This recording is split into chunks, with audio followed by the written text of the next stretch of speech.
Thanks, Adam. We're ready to go here this morning. We start off with a public hearing. Two of them, actually, two items to deal with. I'll start with the public hearing address. I'm Mark Penticton, and I'll be chairing this morning's public hearing. This is a public hearing for proposed regional district of Okanagan-Similkameen bylaw numbers 2905 or decimal 05 2024 and 2800 decimal 36 2024 for 401 2nd Avenue Electoral Area A, OCP and zoning bylaw amendments, and B 2905 decimal 06 2024 and 2800 decimal 35 2024 for 601 6th Avenue Electoral Area A, OCP and zoning bylaw amendments. The proposed bylaws and related information, including written comments received to date, are available for review on the Regional District's webpage. At this public hearing, all persons wishing to speak will be given an opportunity to do so and are asked to commence their remarks by stating their name and address. Written comments may be submitted before closure of this hearing. Anyone wishing to speak at this public hearing is asked to do one of the following. If you are participating in person, please step up towards the microphone. And if you are participating by a computer, please click the raise hand button, which can be found in the participants panel on the right-hand side of your computer screen. This will indicate that you wish to speak. If you are participating by a phone, please press *3 on your phone's keypad. This will also indicate that you wish to speak. Having indicated that you wish to speak, you will then be placed in a queue until you are invited to speak. All speakers will be restricted to a time limit of 5 minutes until everyone who wishes to speak has had an opportunity to do so. Anyone wishing to speak a second time may do so by following the same protocol of stepping up to the microphone, selecting the raise hand button on your computer screen, or by pressing *3 on your phone's keypad. To submit written comments, please email them to planning@rdos.bc.ca, or for those attending in person, place them at the head table prior to the close of this hearing. I will now ask Colin Martin, Planner 1, to outline the specifics of the proposed bylaw. Please go ahead, Colin.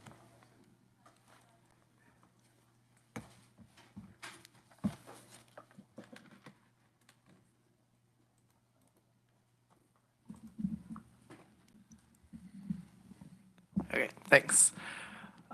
So this is a public hearing for a proposed official community plan and zoning bylaw amendment in electoral area A. The application file number is A 2024-003-zone.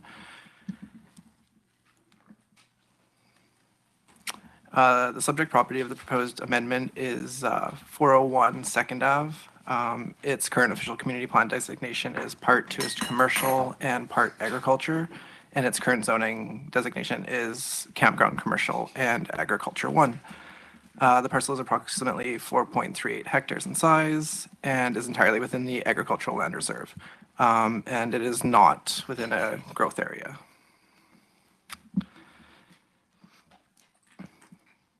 The application is looking to amend the electoral area AOCP and Okanagan Valley zoning bylaw in order to facilitate a 2-lot subdivision. This application is specifically looking to amend the OCP designation from commercial tourist to part agriculture and part small holdings, and to amend the Okanagan Valley zoning bylaw from campground commercial and agriculture 1 to to small holdings and agriculture 1 site specific. The current agriculture 1 zoning requires a minimum parcel size for subdivision of 4 hectares, and the site-specific amendment will allow for the minimum parcel size of 3 hectares. The change from campground commercial is to satisfy a conditional approval requirement from the Agricultural Land Commission for the related subdivision application. Finally,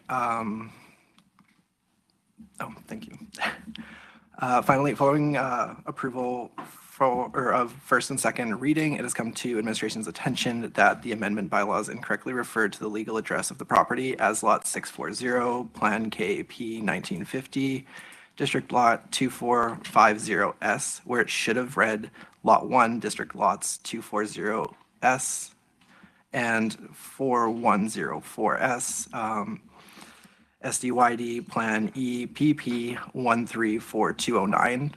In order to correct this, administration will be recommending the regional district board, or to the regional district board, that the amendments be read a third time as amended.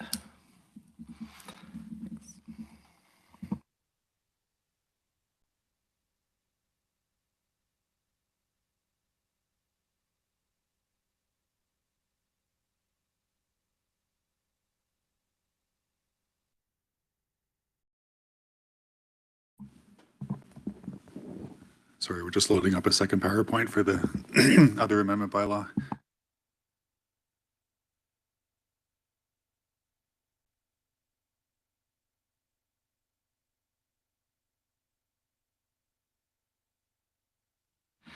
Okay, good timing. This public hearing is for the proposed official community plan and zoning bylaw amendment in electoral area A again. The application file number is A 2023-015-zone. The subject property of the proposed amendments is 601 6th Ave. Its current official community plan designation is part agriculture and part low-density residential, and its current zoning is agriculture 1 and low-density residential 3. The parcel is approximately 2.1 hectares in size, and it is partially within the agricultural land reserve and is not within a growth area. The application is looking to amend the electoral area AOCP and the Okanagan Valley zoning bylaw in order to facilitate a two-lot subdivision. This application is specifically looking to amend the OCP designation from agriculture to part low-density residential and part small holdings, and the Okanagan Valley zoning bylaw from agriculture 1 to part small holdings 3 site specific and part low-density residential 3. The current agriculture 1 zoning requires a minimum parcel size for subdivision of 4 hectares, and the proposed small holdings 3 site specific zone will allow for a minimum parcel size of 0.9 hectares and will maintain agriculture as a permitted accessory use. The proposed low density residential 3 zone will allow for a single detached dwelling and other similar residential uses.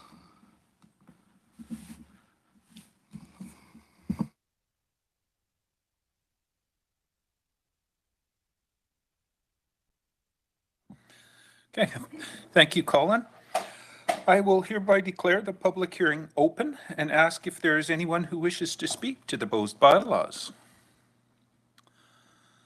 If there's anybody online, please just raise your hand.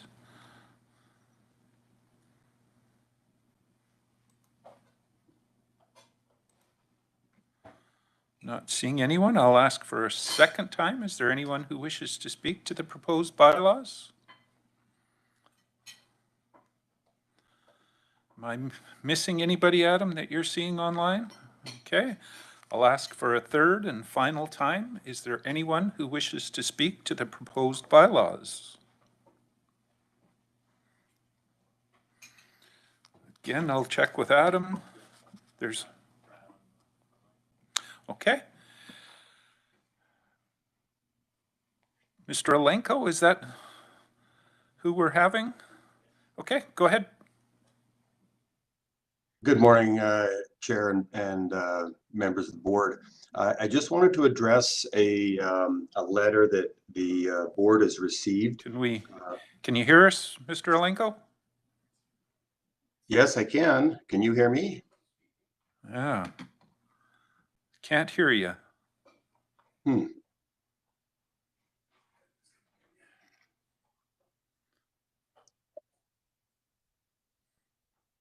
Okay, can you hear me now? Yes, you're coming through now. Okay, very good. Thank you. Thanks for the opportunity to comment. I just wanted to just briefly address a letter that the board received regarding some fill material placed on the 601 6th Avenue property. Just for clarification, the owner's agent has placed about 10 dump trucks of fill material on that property. It will be removed.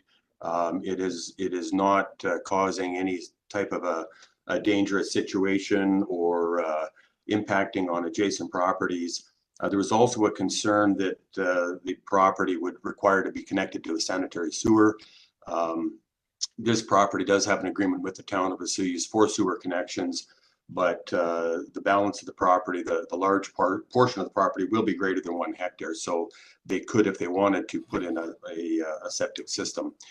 So I just wanted to address that to make sure that the board had comments back from us on the deposition of the material on the property, and that it will be taken off the property, but it is not creating any type of a hazard or a slope stability issue or a danger to public health or safety.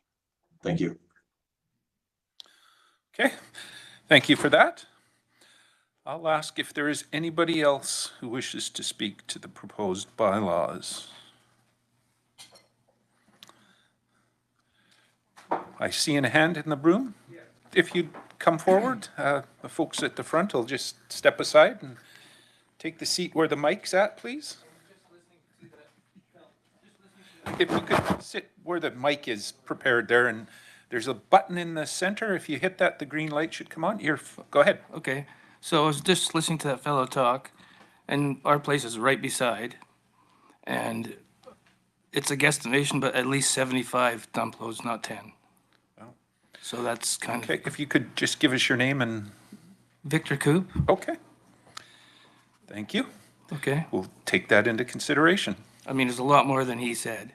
All right? A lot more. Okay, Okay, thank you. Push this button off now. that's fine. You can leave it. Anybody else wishing to speak to the proposed bylaws? For the last time, I'll ask, is there anyone who wishes to speak? Seeing no more hands, we'll call this public hearing closed at 9:12. And thank you, everybody, for your patience on that. And that moves us almost into the board meeting, but that's got to start at 9:30. So we've got a few minutes to fill your coffee cups or whatever needs to be done.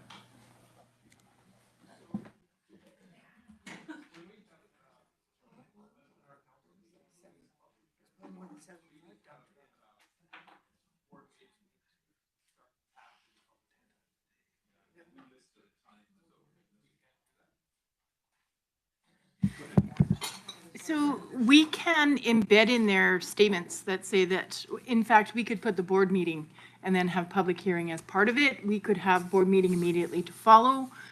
So there's options, definitely, which will make it a lot easier and smoother for us. We do have an advertised time, but we can adjust the way that we do that. We just need to amend our procedure bylaw. So we have some options coming up at Corporate Services a little later, and any feedback like that would always be appreciated. So, yeah, because it's really hard to predict, you know. Absolutely. With these, and then we have the 15 minutes of quiet. So, yeah.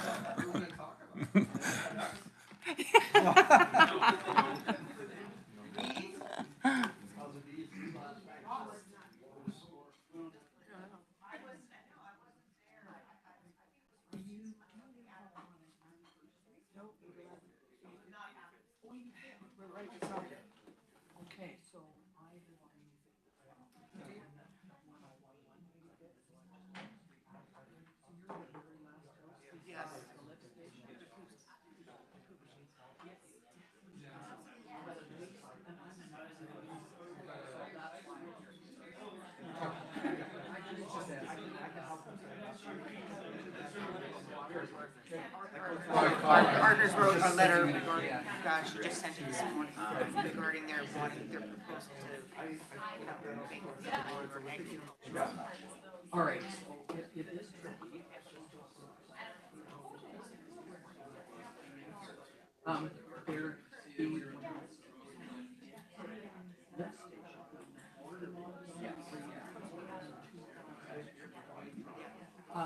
It was.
Okay, it's 9:30, so we'll call the Regional District Okanagan-Smilkameen regular board meeting to order. We have before us the agenda. This is the one chance if there's anything on the consent agenda that needs to be removed. I'll go to Director Gettens. Thanks, Chair. Can we remove the minutes from the board meeting from May 9th, please? Okay, and those need to go back to staff for a correction Yes, if I'm please. not mistaken. So Thank you. those will just come right off the agenda then. Anything else that someone or anybody sees on here that we need to take out of the consent? Seeing nothing there, looking for a motion to approve the agenda. Moved, seconded, thank you. All in favor? Great. Any opposed? Motion carries. That takes us to the consent agenda, corporate issues. Looking for a motion for that one. Moved, thank you. Seconded. All in favor? Great. Any opposed? Motion carries. Consent agenda, development services. Looking for a motion for that one. Moved. Seconder. Anybody prepared to second that one? Seconded, thank you. All in favor? Great. Any opposed? Motion carries. That brings us to item B1, Development Services Temporary Use Permit Application in Electoral Area I, CAO. Thank you, Chair. This application is seeking to permit the year-round tourist accommodation use of a two-bedroom accessory dwelling and the residential use of a recreational vehicle. The recommended motion is that the temporary use permit number I-2023.032 TUP to allow the residential use of a recreational vehicle and tourist accommodation at 137 Saddleholm Drive be denied. Staff's here to answer questions. Okay, thank you for that. I'll go to Director Monteith. First off, I want to point out that we need to revisit A2 because it's a rural vote and we handled it corporately. Okay. And I'd like to, on B1, make the administrative recommendation, please. So you're moving the administrative recommendation. Is there a seconder for that? Moved and seconded. It's on the floor. And generally with that, we ask if the applicant is in the room and would like to address the board. If you could come up to the front table here, please.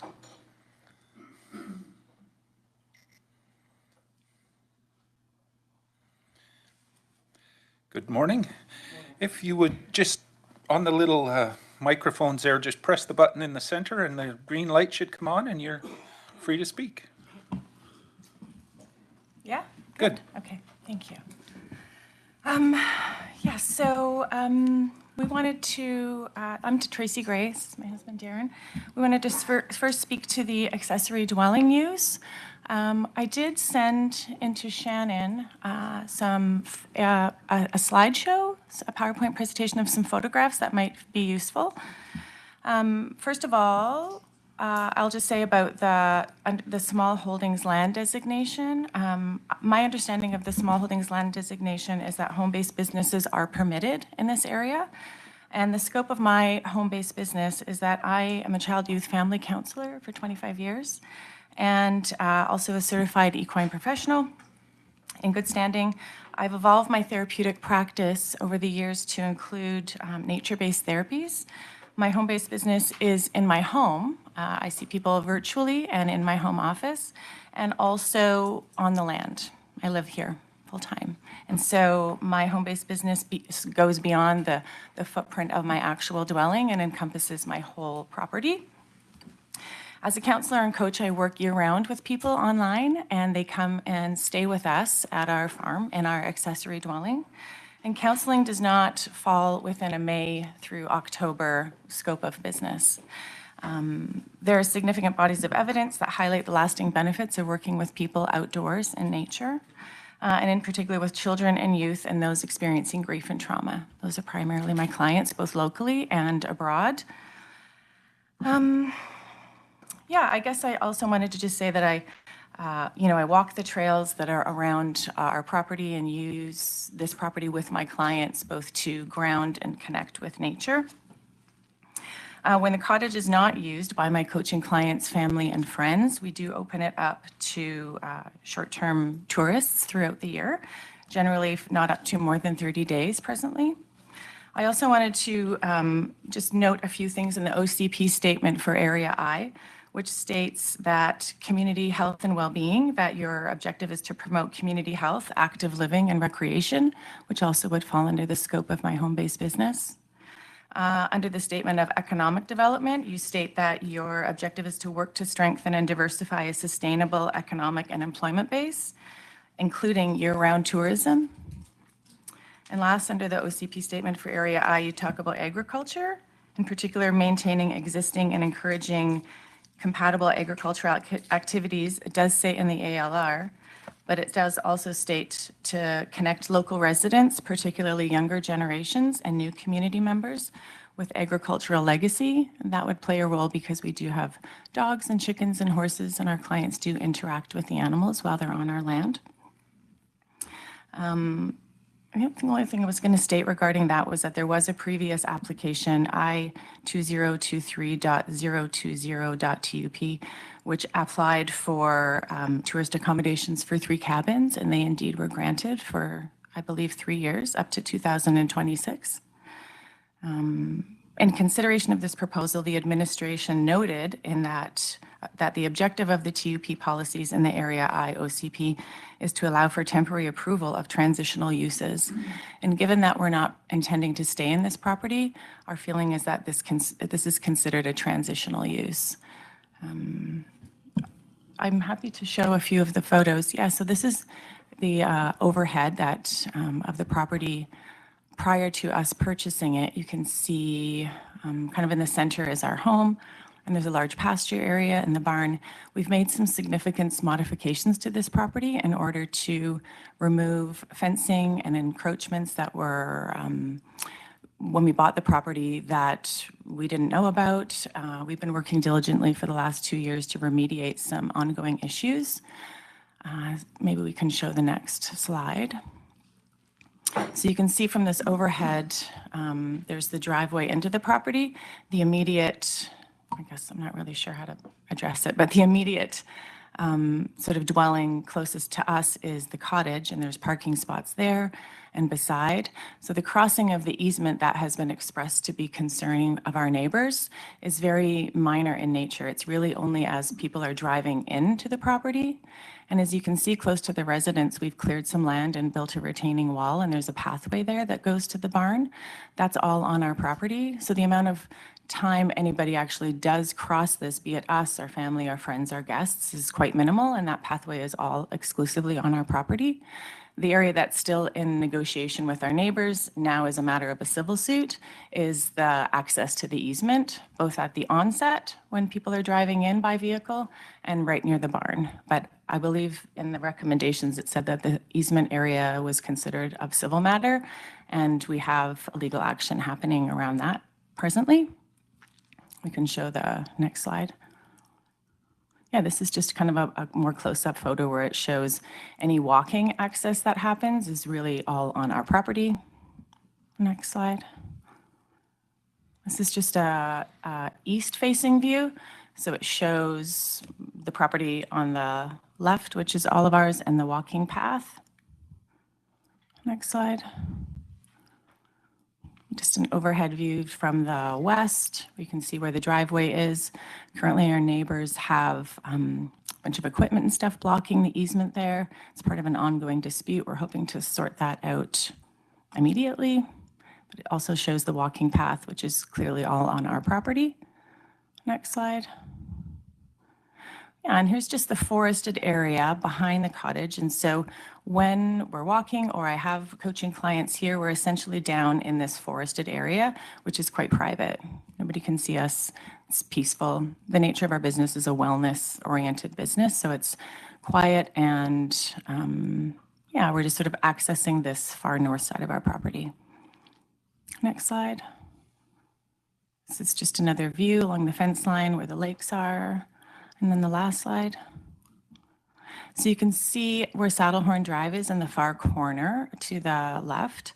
That is the current legal access for our title. The first part of the area is flat, but then as soon as the trees start to head up the mountain, the topography is quite steep. We did have a road builder come in and give us a viability around developing this to access the back of the property, and he said it was undevelopable. The grade is too steep, that would require blasting. Blasting wouldn't be approved given the proximity of the lake and the topography of the land, and he said it was wholly impractical for any access other than foot access. And I think I'm just going to get my husband to speak to the RV piece.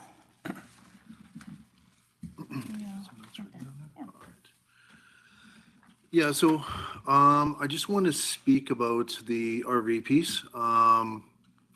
So my foster son, I'm going to call him B. He's a 31-year-old First Nations man. He has been with me for 22 years. He's got significant developmental delays, and he also has a lot of mental health issues. He has been under the care of a psychiatrist really since he was 8 years old. And so, you know, because of that, and it's you know, he receives full-time support and care from us in our main residence. So really, he's staying in the RV just as a place to kind of hang out, but he showers, he does his laundry, he cooks his food. All of kind of the main essential stuff is done in the main house. Really, the trailer is just used as a place for him to hang out. Yeah, and like I said, he's been in my care since he was 10 years old. So due to his mental health issues and his special needs, he's also got addiction issues. It's not really practical for him to live in the main house with us. So limiting his ability to access the RV, which has been a supportive amount of independent space for him, it's empowering and will have a negative impact on his life. Doing so could be constructed as ableism, which is defined as a discrimination of and social prejudice against people with disabilities based on the belief that typical abilities are superior. In this case, we could or should have the life skills for social emotional capacity to live with others in a shared space safely and peacefully, which he does not. We propose that our foster son B be allowed to temporarily reside in the RV for permissible 90-day periods of time. We have arranged for B to receive respite care every 90 days for a weekend while we mitigate potential health and safety risks with the RV by servicing and maintaining the RV during his absence. This would provide by law a way to enforce and monitor the permitted use via site visit if deemed necessary. I think that's all. Okay, thank you for the presentation. I'll just ask if the board has any questions for you. Checking around. Go ahead, Director Bloomfield. Yeah, thank you. And I'm a municipal director, so I don't think I get a vote on this anyway. But I do have some. Well, I'd like to ask about the easement. The question of the easement I found rather interesting, and I think that's probably, you know, something that needs to be cleared up before anything else happens. But that's just my personal opinion. But the easement, is that that's an ongoing dispute, I guess. So you can't speak to it too much, but. Well, there is now a civil suit that has been filed regarding it, so it is in the process of being resolved, but we have not yet gone through discovery. We don't have a trial date, so there's been action served, and our neighbors were served last week. Yes, they've got now 2 weeks essentially to respond to the claim. So it's actively in a process of, we've been negotiating it for years. It hasn't gone particularly well, so now it's sort of out of our hands, and we'll just have to see how it gets. And I guess the action is to determine who has what rights over the eastment. Well, the action is to allow us equitable rights over the easement, given that there's no other way to access the west end of our property except via this easement. And historically, that has what the easement has been used for prior to us purchasing it for 20 years. Okay, that's good. Thanks.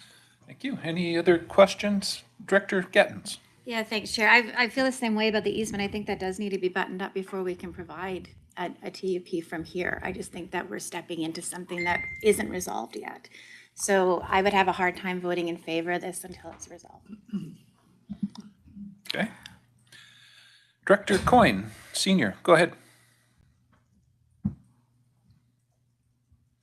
Yeah, in your presentation, you said that you're not going to stay there as a permanent place.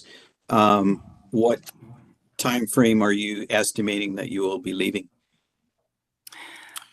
Well, we're in this legal process, and I don't know how long legal processes take. It could wrap up maybe within a few months. Our anticipation is within a year, this would be solved, and then we would list our home for sale and move immediately. Yeah. Okay. Thank you. Right. Not seeing any other hands, so thank you for the presentation. We'll turn it back to the board for discussion and see where it goes. Director Monteith, start with you. Thank you. Through the chair, I appreciate the words from my fellow directors. You've nailed exactly why I can't support this application. So the easement is a big issue for the community, for the neighbors. They've had a vacation rental on that property for a while now, and it has not gone well. The neighbors have said that. I cannot support living in an RV in Area I. That's not okay. So for those reasons, I do not support the application. Okay. Any other comments or discussion on this? Director Federico. Thank you, through the chair. I'm just wondering why this came through as one TUP. Like, there's two different issues, and I appreciate that the easement is a big concern there, and it impacts both. But there's kind of two separate issues here, because with opting in, the short-term rentals then would allow for an accessory dwelling to be used potentially as a short-term rental. So I'm not sure where opting in is going to impact that. And then being in an RV is kind of a different situation that kind of can be voted on separately. So I just would like clarification on that. Can staff clarify that, or? Go ahead, Shannon. So property owners do have the ability to request multiple uses under a temporary use permit application, and this was raised previously with the applicants as an option to approach them separately. Ultimately, it did end up being that they requested that this be done together. Okay. All right. Any other discussion on this? Director Coyne Senior, go ahead. This is a tough deal, this one. There's so many unanswered questions here to make this sort of a decision that we're gonna kick somebody out of a living space that is mentally challenged, or whatever the proper wording is on that, until this easement thing is settled, I don't really think it's fair to ask the members of the board to make this decision today. The applicant seems to have worked out something with the 90-day clause that you can stay in an RV for 90 days and then you have to vacate, and that meets the requirements of IH or whoever rules those are. So personally, I don't feel that we have enough background, or there's so many other little things going on here in this process that I don't think that we can actually make a fair decision on this today. I don't like this one at all. Thank you. Okay, Director Gettins.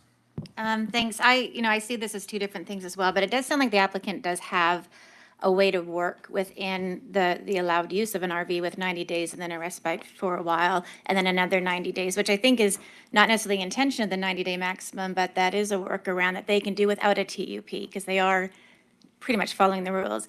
The easement has to be cleaned up before we can provide a TUP. So I feel like they've got a workaround for the RV, and the TUP can't be accepted until that easement situation is resolved. So I am comfortable voting on this and supporting the administration recommendation, because I think they've worked it out for their son, because I agree with you, Director Coyne.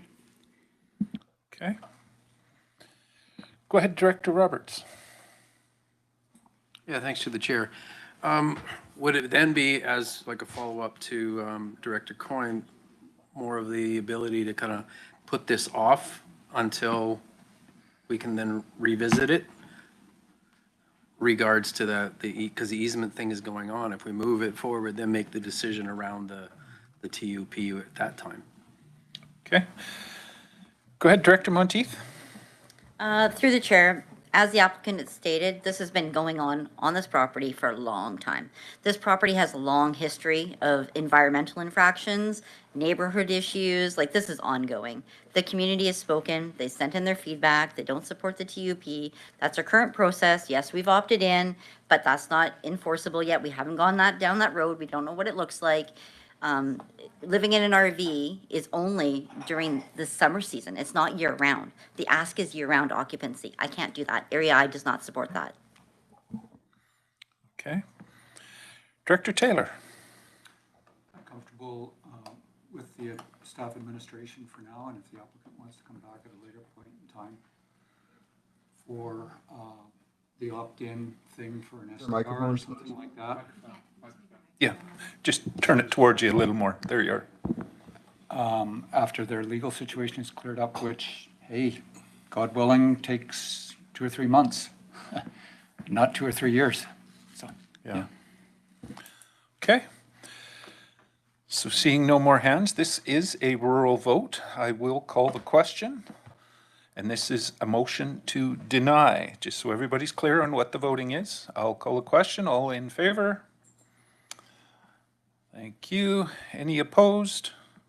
Directors Federico, Bush, Knodel, and Coyne opposed. I was going to vote the other way, so I am the Knodel. So the motion would carry. Okay. Moving on. B2, official community plan and zoning bylaw amendment in electoral area E. CAO. Thank you, Chair. This application is seeking to amend the zoning of the subject property in order to allow for the construction of a single detached dwelling in each of the 7 legal lots, which comprises a subject property. And the administrative recommendation is that electoral area E official community plan amendment bylaw 3010.01 2024 and the Okanagan Valley zoning amendment bylaw 2800.39 2024 be read a first and second time and proceed to public hearing, and that the Board of Directors consider the process as outlined in this report from the Chief Administrative Officer of May 23rd, 2024 to be appropriate consultation for the process of Section 475 of the Local Government Act, and that in accordance with Section 477 of the Local Government Act, the Board of Directors has considered Amendment Bylaw 3010.01 2024 in conjunction with its financial and applicable waste management plans, and that the holding of the public property or public hearing be scheduled for the Regional District Board meeting of June 13th, 2024. And finally, that staff give notice of the public hearing in accordance with the requirement of the Local Government Act. Staff is here to answer your questions. Okay, thank you. I'll go to Director Federico. I'd like to move the staff administrative recommendation, please. Okay, so you're moving it. Is there a seconder for that? Thank you. It's on the floor. Any discussion on this one? Looking around, seeing no hands. Again, this is a rural vote. All those in favor? Thank you. Any opposed? Motion carries. B3, official community plan in electoral area A. I think this was the subject to this morning's public hearing. I'll go to the CAO. Oh, and go ahead, Director Monteith first. Through the chair, we still need to go back to the other motion that we handled incorrectly as a corporate vote when it should have been a rule vote. With the consent agenda. Mm-hmm. Yes, we'll catch that. Do that after we finish the B section. Okay. CAO.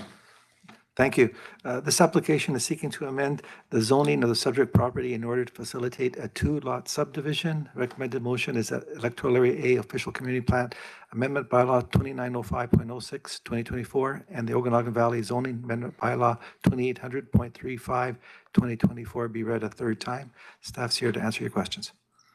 Okay, thank you. And if I could ask someone to move this for me, thank you. Moved. Is there a seconder? That's on the floor. Any discussion on this one?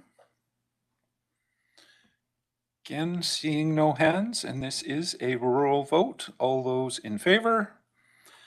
Thank you. Any opposed? Motion carries. B4, similar situation. Someone willing to move that for me? Moved and seconded. Thank you. Discussion? Am I missing a hand? Oh, go ahead. I remember this is about the amendment, correct? But Correct. go ahead. Yeah, so just for the board benefit, we flagged it at the public hearing, so everybody was aware that an outdated legal description was used in the amendment bylaw, and so we'd like to correct that at third reading and insert or replace it with the current legal description, so that would be third reading as amended. Okay, so we're moving third reading as amended, just so everybody's clear, and thanks for clarifying that, or I probably would have forgotten. All right, everybody's comfortable with that? Seeing no other hands, again, rural vote, call the question, all in favor? Thank you. Any opposed? Motion carries.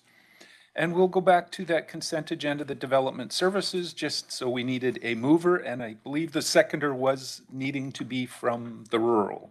And you're willing to second that one? Thank you. Now it's properly on the floor, so. Oh, I didn't, so anyway, call the question on it. All in favor? Thank you. Any opposed? Motion carries. Down to C, over to C1, Finance. Area B, Community Works, Gas Tax, CAO. Thank you, Chair. This is in regards to Area B Community Works gas tax expenditure for the Similkameen Rail Trail near Coston, and the recommended motion is that bylaw 3079, 2024, which authorizes the expenditure of $32,000 from the Area B Community Works Gas Tax Fund to complete the Similkameen Trail project near Coston, be given a first, second reading and adopted, first, second, and third reading and adopted. Okay, I'll go to Director Bush. I'm sure you're moving it, seconded. It's on the floor. Any discussion on this one? Seeing no hands, this one is corporate, so call the question. All in favor? Thank you. Any opposed? Motion carries. Down to D, CAO report. Over to the CAO. If I may, I've got some good news here. We have passed a Municipal Safety Association Award for Safety, which is CORE. So the CORE is a program which takes large and small employers who have developed and implemented safety management systems against safety standards. This designation demonstrates that the Regional District of Okanagan-Similkameen has an active health and safety management plan. Of the 27 regional districts within British Columbia, our regional district and the Capital Regional District are the only two regional districts that have successfully passed. I also want to congratulate the City of Penticton. As far as cities go, City of Penticton also passed. This is, I think, an honor for us. You as a board supported this. The fire department, the staff, all was part of it. Especially want to point out the Karameas and the Caledon Volunteer Fire Department. They were chosen to be audited by the independent auditor, and they passed, so they really helped. The other fire departments would have passed also, but they didn't get chosen. One of the things that is a benefit, our workman's compensation costs will go down now, and also there's a nice hefty reward that will come with the official passing of this. We have a certificate, and later on, at the end of the meeting, we're going to be asking the board if they want to participate in a picture along with the fire chiefs. Okay. Anything further? Nothing further. Okay, thank you for that. Go to other business, chair's report. I would just have to say from last week, I went on the Conservation Fund tour along with Directors Holmes and alternate director Barkwell, and I would just throw it out there that it's well worthwhile attending this in the future to actually see where those conservation fund dollars are going and what work they're getting put towards. So to me, it was well worth the time, and I know it didn't fit for everybody's schedule, but in the future, if we can get better attendance, it would definitely help. Director's motions. I believe there's one from Director Gettins. Go ahead. Yeah, thank you. So I brought this up at the last meeting, and it's around notifying citizens of development variance permits or applications.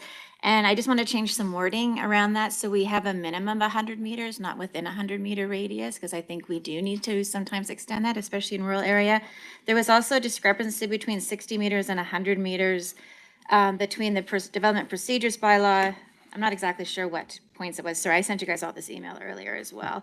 And I would also like to have notifications sent via Voyant Alert. We keep promoting this to citizens and the citizens are relying on it, and then we're not doing that. I did check with communications as well that they can get quite specific and do 100 meters radius. So that's what I would like to have moved. Yeah, that's it. Okay, you're moving it. Is that a seconder? Okay, it's on the floor. Discussion. Sounds fairly straightforward. This would be a corporate vote, I'm assuming, so we'll call the question. All those in favor? Thank you. Any opposed? Motion carries. That brings us down to board members' verbal updates. Anything to report from your areas or municipalities? Go ahead, Director Holmes. I'll just add on about the tour. Last week, I know probably the fact that it was in Summerland maybe put a lot of people off. No. But, you know, you know, it was kind of stressed to us that like all these projects that we looked at were applicable to everywhere. And so the yellow flag iris, for example, I asked, like, was it particularly bad in Eneas Creek? I mean, why did they choose Eneas Creek? And they actually said, no, it's actually a lot worse in other parts of the South Okanagan. The reason they chose Eneas Creek in Summerland to do the project was because they got cooperation from all the landowners along the creek there, which they've had difficulty getting elsewhere. So I think that's kind of illustrates the importance of being able to come and see these sort of things, and so to see what challenges they have on replicating these projects elsewhere, because they apply to all of us everywhere. So that's why it was a really and there were 3 really different projects, and all of them really worthwhile. So it's good to see where our tax dollars are going. So I appreciate it, and I thank staff for organizing it. It was a really good day. Okay. Any other? Go ahead, Director Taylor. Sure, just in the fun category. On the same day as that, I did the Local Government Awareness Week with grade 1s and 2s. And for a guy who was running in fear at the thought of addressing grade 1s and 2s, it was actually fun. Some good questions. And I really appreciate staff setting that up for us. I think it's important.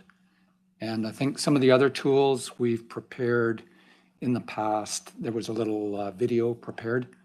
I think these are good things. I hope staff continue to get budget for doing that kind of thing. So thank you very much for the opportunity to do it. No problem, and thank you. Director Federico.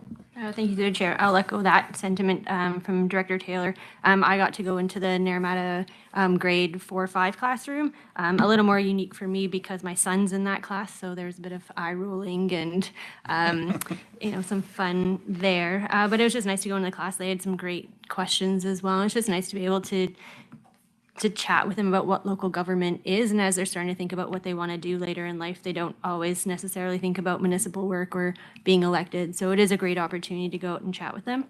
In Naramata, we also celebrated our 101 May Day celebration, and that went off really well. Good attendance, great weather this year. So thank you to the organizing committee there. And then while I have the mic, if we can just chat quickly about the business license workshop. I know there's been a few emails and doodle polls that have gone around on a date and kind of what's happening. So if we can just have a kind of quick conversation, I guess, around who's interested, if municipal directors want to be involved, or whether it's more just a conversation for the area directors.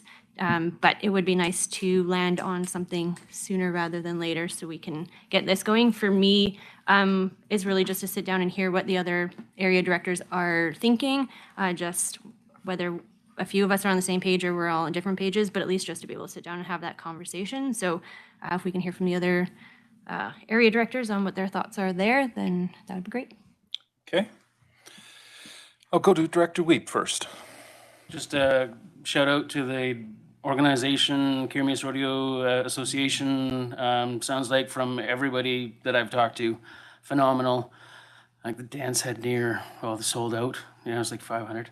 Nice. So it looked like a really good turnout, positive reports all around. So anytime we have volunteer associations do phenomenal work, it's good to bring public attention to it. So well done to that organization and what it means to our valley. So thanks. Thank you for that. Any other? Beat you to it. All right. Moving down to board representations. Nothing to report from the, well, I think there was a report that went out to everybody from the Municipal Finance Authority, the quarterly report. So if that's of interest to you, feel free to read through that. Nothing from Municipal Insurance. OBWB, anything there, Director Holmes? So people may have heard that the government finally passed pull the plug. Well, in the end, it didn't require legislation, only required them changing their regulations. So you think they would have been able to do that.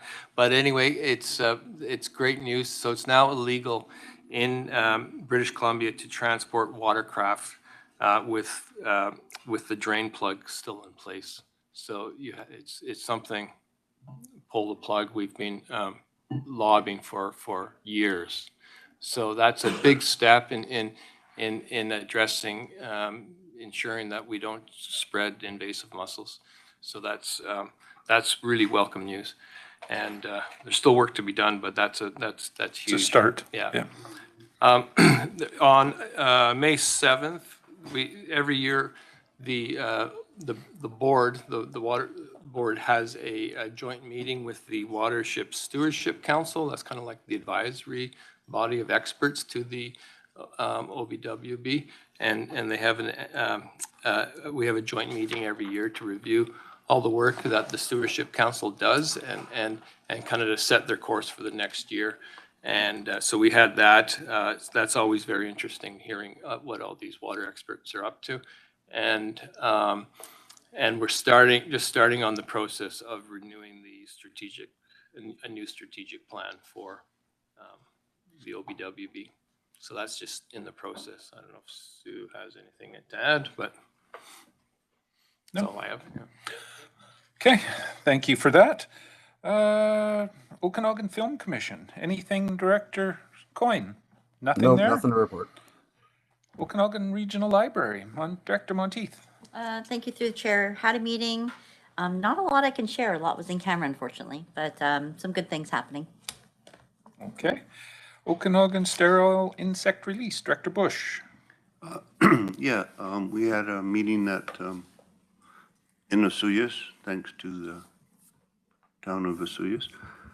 We also had a tour of the codling moth rearing facility, which Director McCordoff was able to attend and enjoyed it, or so she says. And I think they're going to have another meeting for her counselors or a tour for her counselors to attend. Because you can only take so many people. At a time? Yeah. Okay. Good. Director McCordoff? Thank you. And thank you to Director Bush for allowing me to attend that. It was fascinating. I hadn't been in the facility for about 10 years. It's a one-of-a-kind facility in the world. And the codling, they sterilize the codling moth. Like, it's amazing to see. There are the dirty parts, which weren't dirty at all, and the absolute sterile places, what they feed the codling moths, how they look after them. It's phenomenal. There are 25 people that work there. You can't just walk in. The door's locked. You have to wait to be invited. We all pay for it on our taxes. And you need to look that up and honestly look at what they do, because they've cut out a lot of the codling moth in the entire Okanagan. Plus they ship down to the States in some areas. They also send bits and pieces to other countries, but because they're live, they have to be very careful where they get sent because they have to keep them. Anyway, it was fascinating, and I'd recommend it if you ever get a chance to go, that it's well worth it. Thanks. Okay. Simia, anything there, Director Knodel? See him Nothing shaking his- No? Starling Control, Director Bush? Nothing there? At CBC, anything there, Director? No, nothing Nothing this to month. report? Thank you. All right. And I don't believe we've got any items coming out of closed, so looking for a motion to adjourn. Moved, seconded. All those in favor?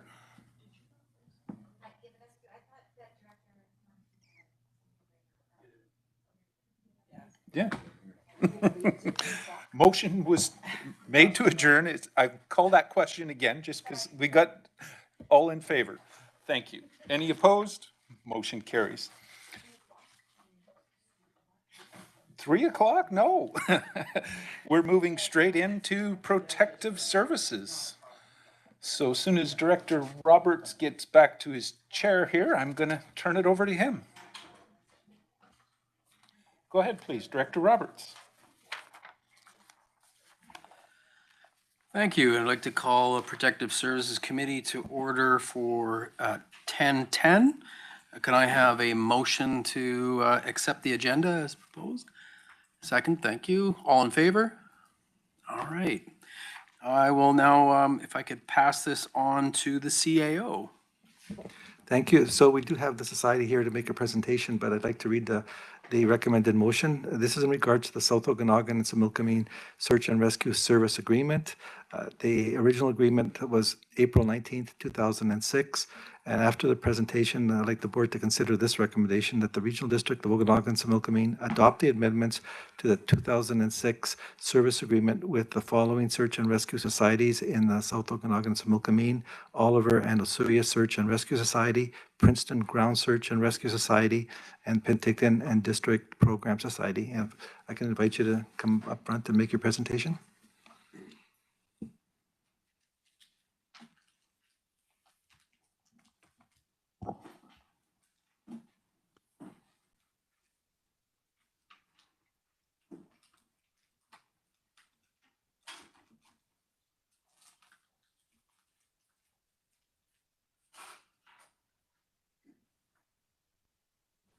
Good morning, everyone. My name is Gordon Stark. I'm the chairman of the South Okanagan Similkameen Search and Rescue, also known as SOSAR. Thank you for allowing us to come before you today and present our PowerPoint presentation showing you exactly what the three teams do and how we use the funding that the RDOS provides to us. The presentation that we'll see today was put together by Christina Palmer from PENSAR. It's very detailed, but at the same time, it's to the point, showing all capabilities of the three teams and every aspect of searches and rescues. At the end, if you have any questions regarding the presentation, there'll be a time there where you can ask myself or the other members that are here this morning. And before we get into the presentation, can I just get our members that are here from SOSAR to stand and state their names, please? So, Norman Cole, I'm the head of the Penticton Search and Rescue. Ron Burley, I'm Vice President of Operations for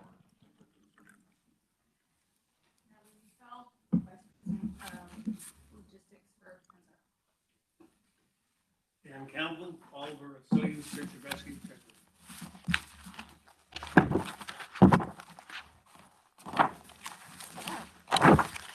I'm not used to doing this, so bear with me.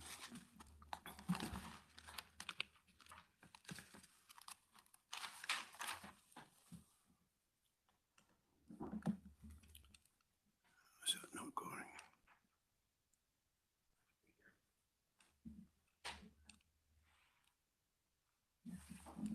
It's not working.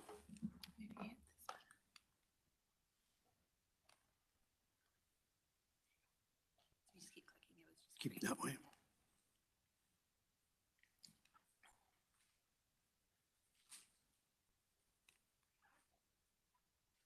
Yep. So it's,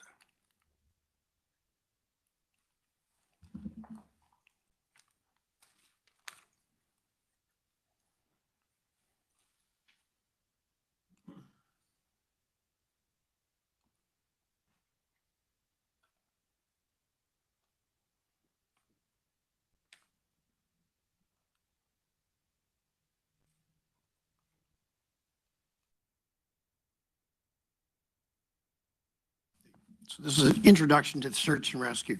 Ground search and rescue, SAR, in British Columbia is provided solely by volunteer-based teams throughout the province. Currently, 78 BC search and rescue teams, 3,400 plus unpaid professional volunteers were on call 24 hours a day, 365 days a year. 1,500 BC search and rescue TACs are on average annually. There's 2,100 plus people rescued by volunteer SAR teams. BC SAR teams are all members of the British Columbia Search and Rescue Association. In BC, search and rescue is divided into 3 categories: air SAR, marine SAR, and ground and inland water SAR. Come on.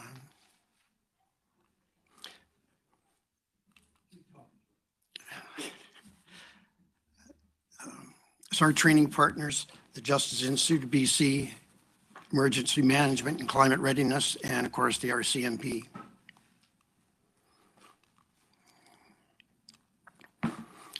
Other providers include Rescue Canada, Ronan Safety and Rescue, BC Tracking Association, and Avalanche Canada, and also the Canadian Avalanche Rescue Dog Association.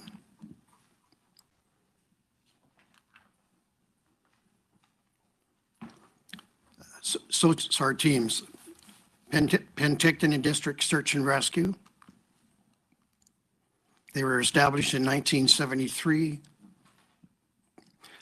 Their operations and training base is in Penticton. They have 48 operational GSAR members, 2 support operational members, 3 support administrative members.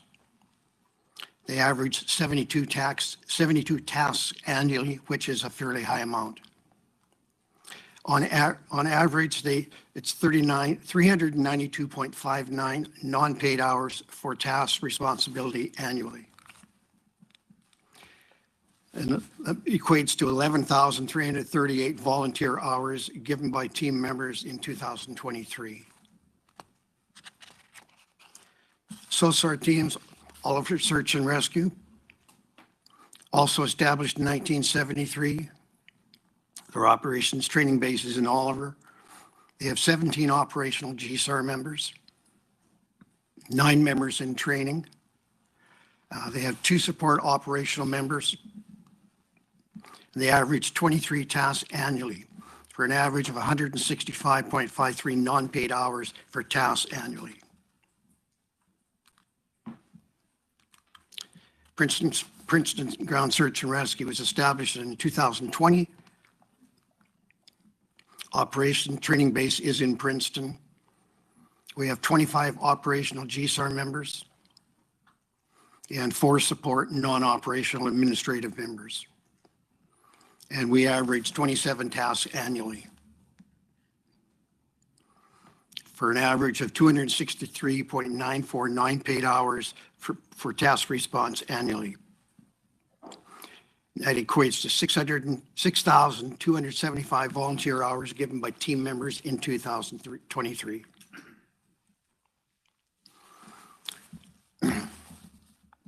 Since the teams have introduced electronic recording keeping nearly a decade ago, the teams have the ability to track their tasks, type of tasks, and volunteer member hours for both training and task response. 2021 provided a record year for the teams across BC. Looking into the future, using their data forecast, BC SAR predicts that BC's annual SAR call volume will reach pandemic levels again by 2026 and double by 2046. I do have a few copies of this report, and I will leave them behind so you can look at them later. SAR members are available for call-outs 24 hours a day, 7 days a week. At times, a SAR manager will receive information in the middle of the night and begin organizing a team for deployment at dawn to maximize available hours for tasks. Teams can also find themselves that stretch into the multiple operational periods lasting a few days due to the complexity or nature of the tasks. SAR members dedicate a high amount in time and commitment to their teams and communities, both through their ongoing training as well as the on-task responses. On average, each team is dedicating between 650 and 1,000 hours annually for training to maintain their qualifications and operational readiness. Funding. The SAR teams rely on funding through provincial and local government grants, as well as donation from our community members in order to remain operational. Funding is allocated to purchase and maintain equipment, as well as training and upkeep of skills and qualifications to provide the service our communities have come to expect.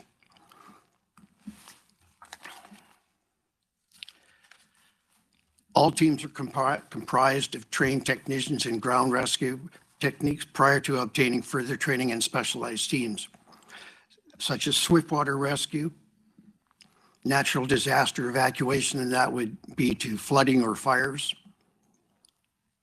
equine rescue.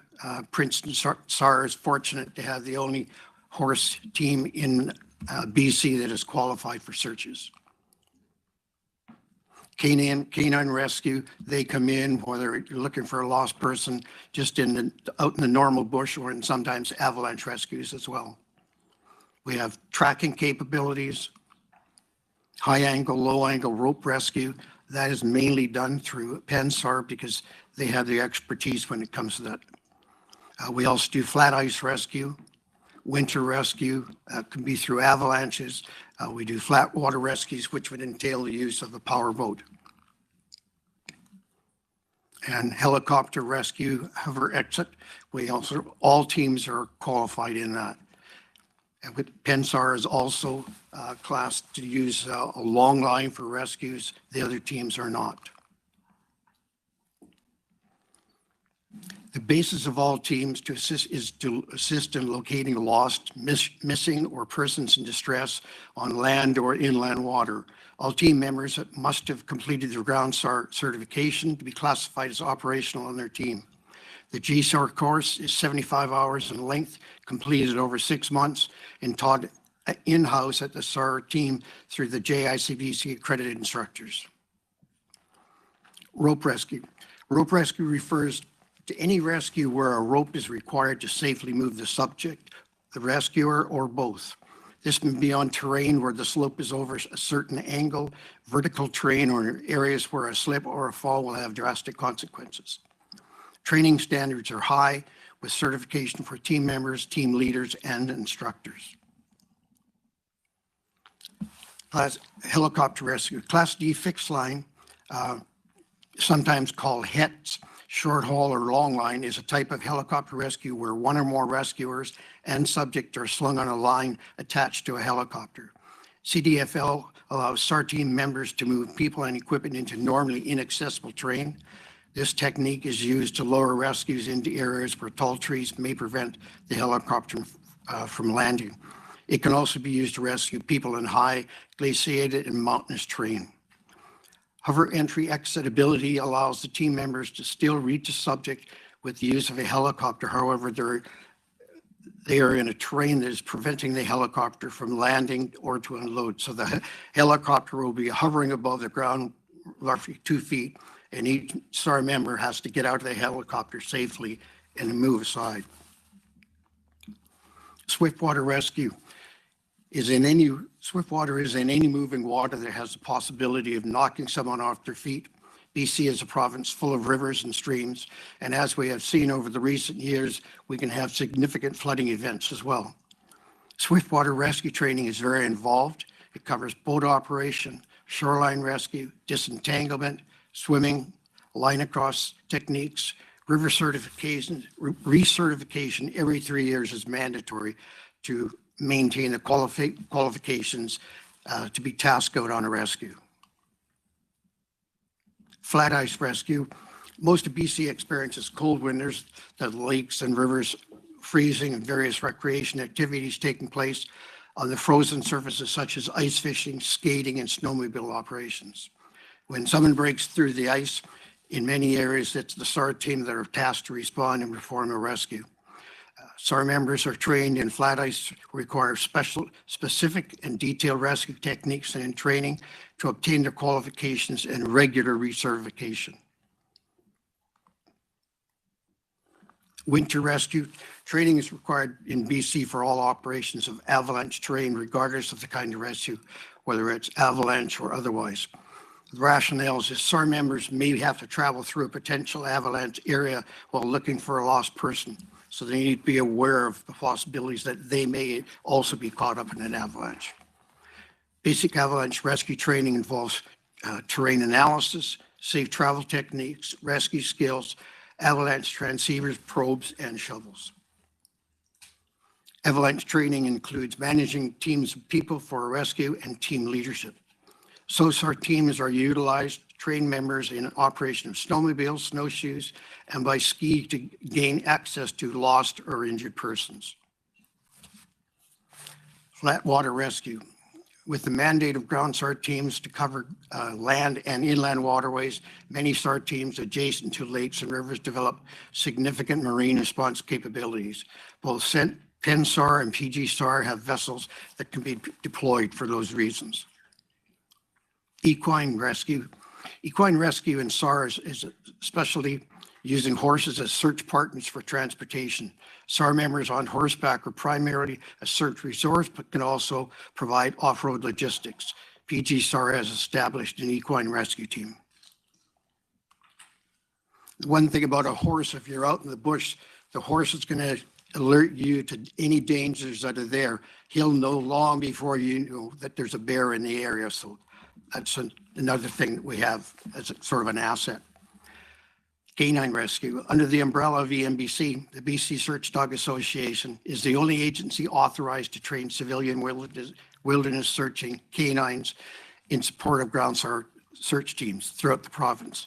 SAR canine teams are validated annually by the RCMP Police Dog Service and must meet the RCMP National Wilderness SAR canine standards at either the spring or the fall training. USAR is an accredited canine rescue team. Tracking. One of the most oldest techniques used by SAR teams to find a lost person is tracking. It can vastly reduce the number of people and the amount of time it takes to find a missing person, but it is a skill that takes training and practice to master. SAR tracking certification and training is managed through the BC Tracking Association. 2 weeks ago, our team in Princeton put on a tracking course, and teams throughout the province came and attended and took part in the exercise. Natural disaster evacuations. Over the last number of years, the volume of calls due to wildfires and flooding events having a huge impact on our communities with SOSAR's teams' responses areas have increased and it's become so common that they are accepted as our new normal. The need for search and rescue teams to assist during these events by performing duties such as delivering evacuation orders and completing rescue by extracting individuals trapped by extreme weather conditions, whether it's by fires coming or floods. These events have directly impacted the need for manpower as the strength or the length of these tasks sometimes flow into multiple days and operational periods. Does anyone have any questions? Thank you for that. That's a really good presentation. And anybody have any questions for the group? I have a question in regards to the South Similkameen. Again, I see they have Okanagan, has Oliver, Osoyoos, and Princeton. In regards to the whole encompassment of the Similkameen Valley, do you have members down further south in the Similkameen Valley as well as working with the USIB and LSIB? No. No. To my knowledge, we have not had any interaction with them. But do you know, have we on any? Yeah, so there used to be a 4th SAR team in the Similkameen. Karameus had a team, but the population of Karameus, they weren't able to keep the team up, and so it folded roughly 2 years ago. So what happened with that geography is that was split up amongst USAR, Princeton, and Penticton for coverage. I'm not sure if that answers your question.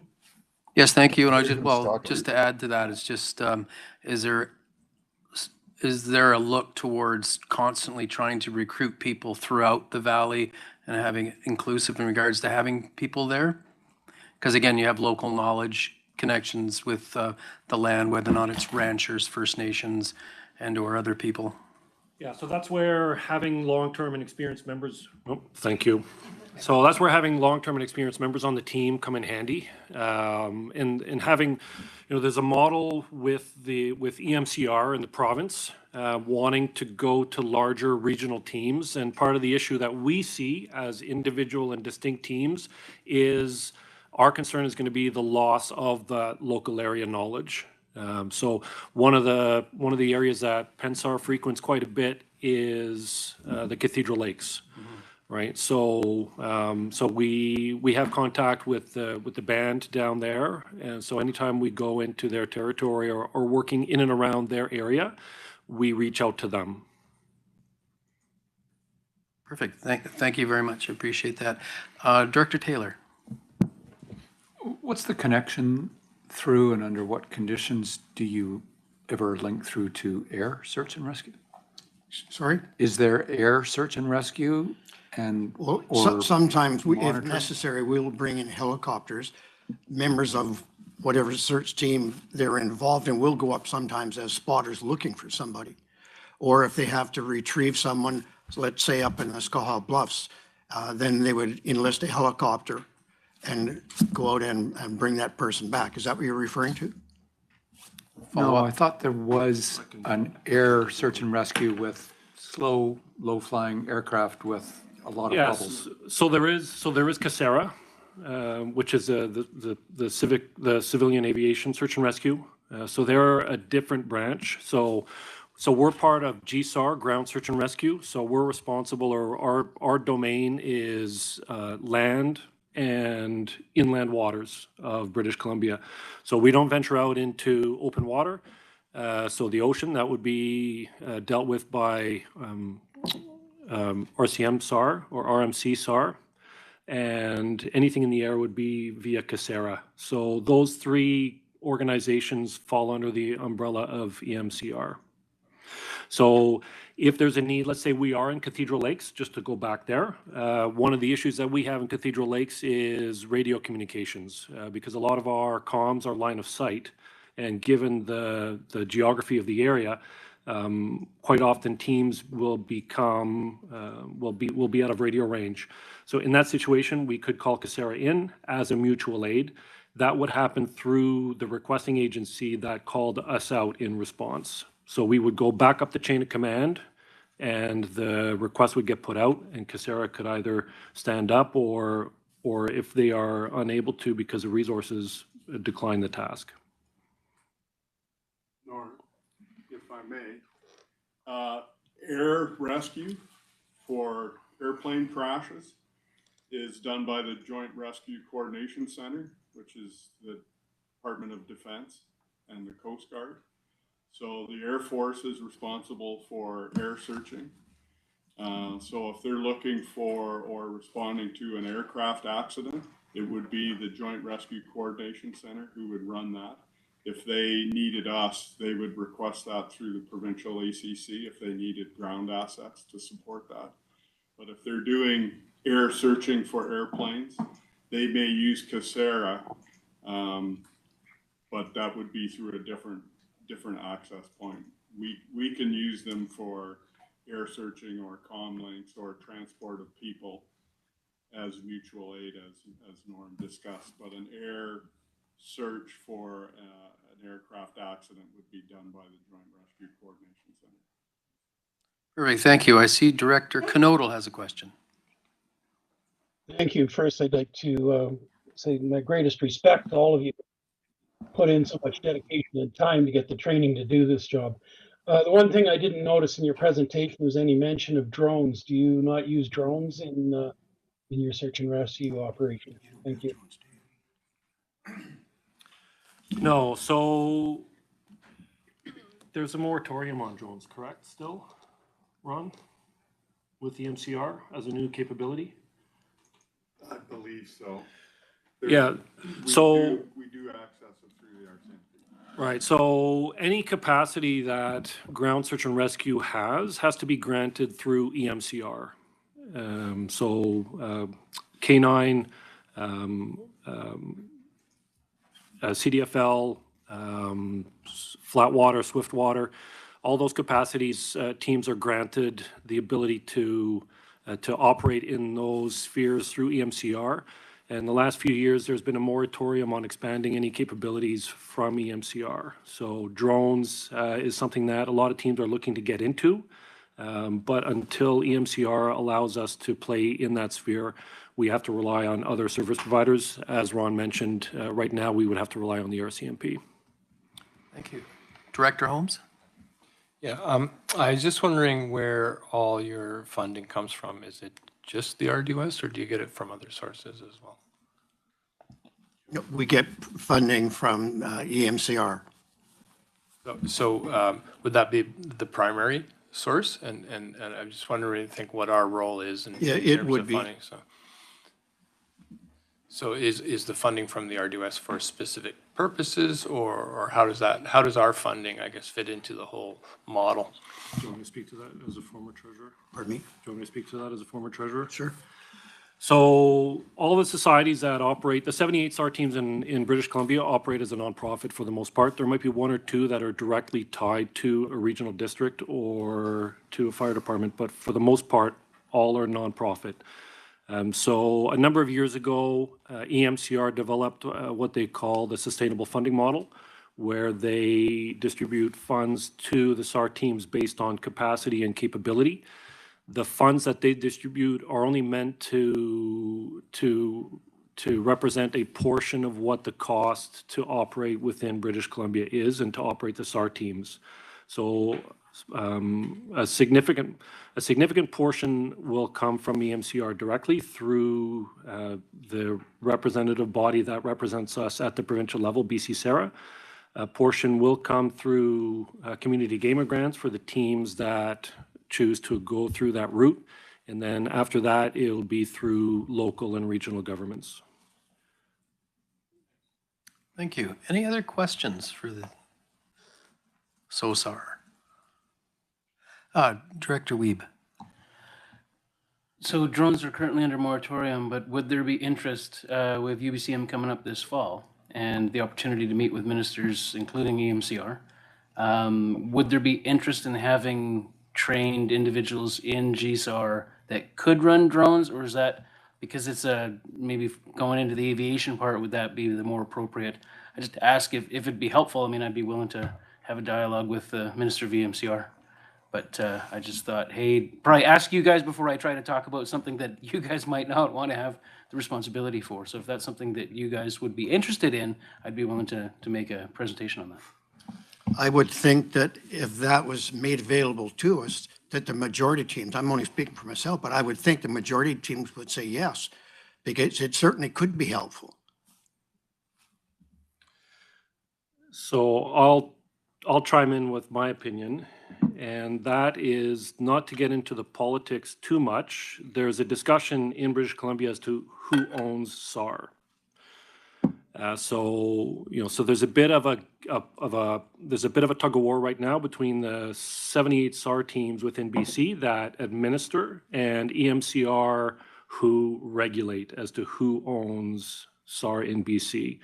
So every team has different needs. Whether you're a lower mainland urban team, which is primarily involved with urban search and rescue, dementia patients, things like that, right through to the north where you're covering hundreds of thousands of square kilometers, to here in Penticton where we tend, and the Similkameen where we cover almost anything and everything. So I would encourage you as someone who represents the area as local government, if you see a need for your local SAR team to gain a certain capacity, I would encourage that discussion to happen with the MCR. All right, thank you very much. So again, just another last look around for anybody to send any questions. Not seeing any. Thank you very much for your presentation. It was excellent and really appreciate all that you do. And know that there's countless hours and sometimes quite thankless. So we just like to say thank you, and it's probably only verbal, but wish we can do more, and when and what we can do, we will. Thank you. Thank you for having us. Thank you. So, oh, there's a I'll move it. I'll move the recommendation. Anyone else seconding? Second. Is everybody in favor? Thanks. All right, motion for adjournment? All in favor? All right, thanks. We'll pass it back to the CAO, to the chair.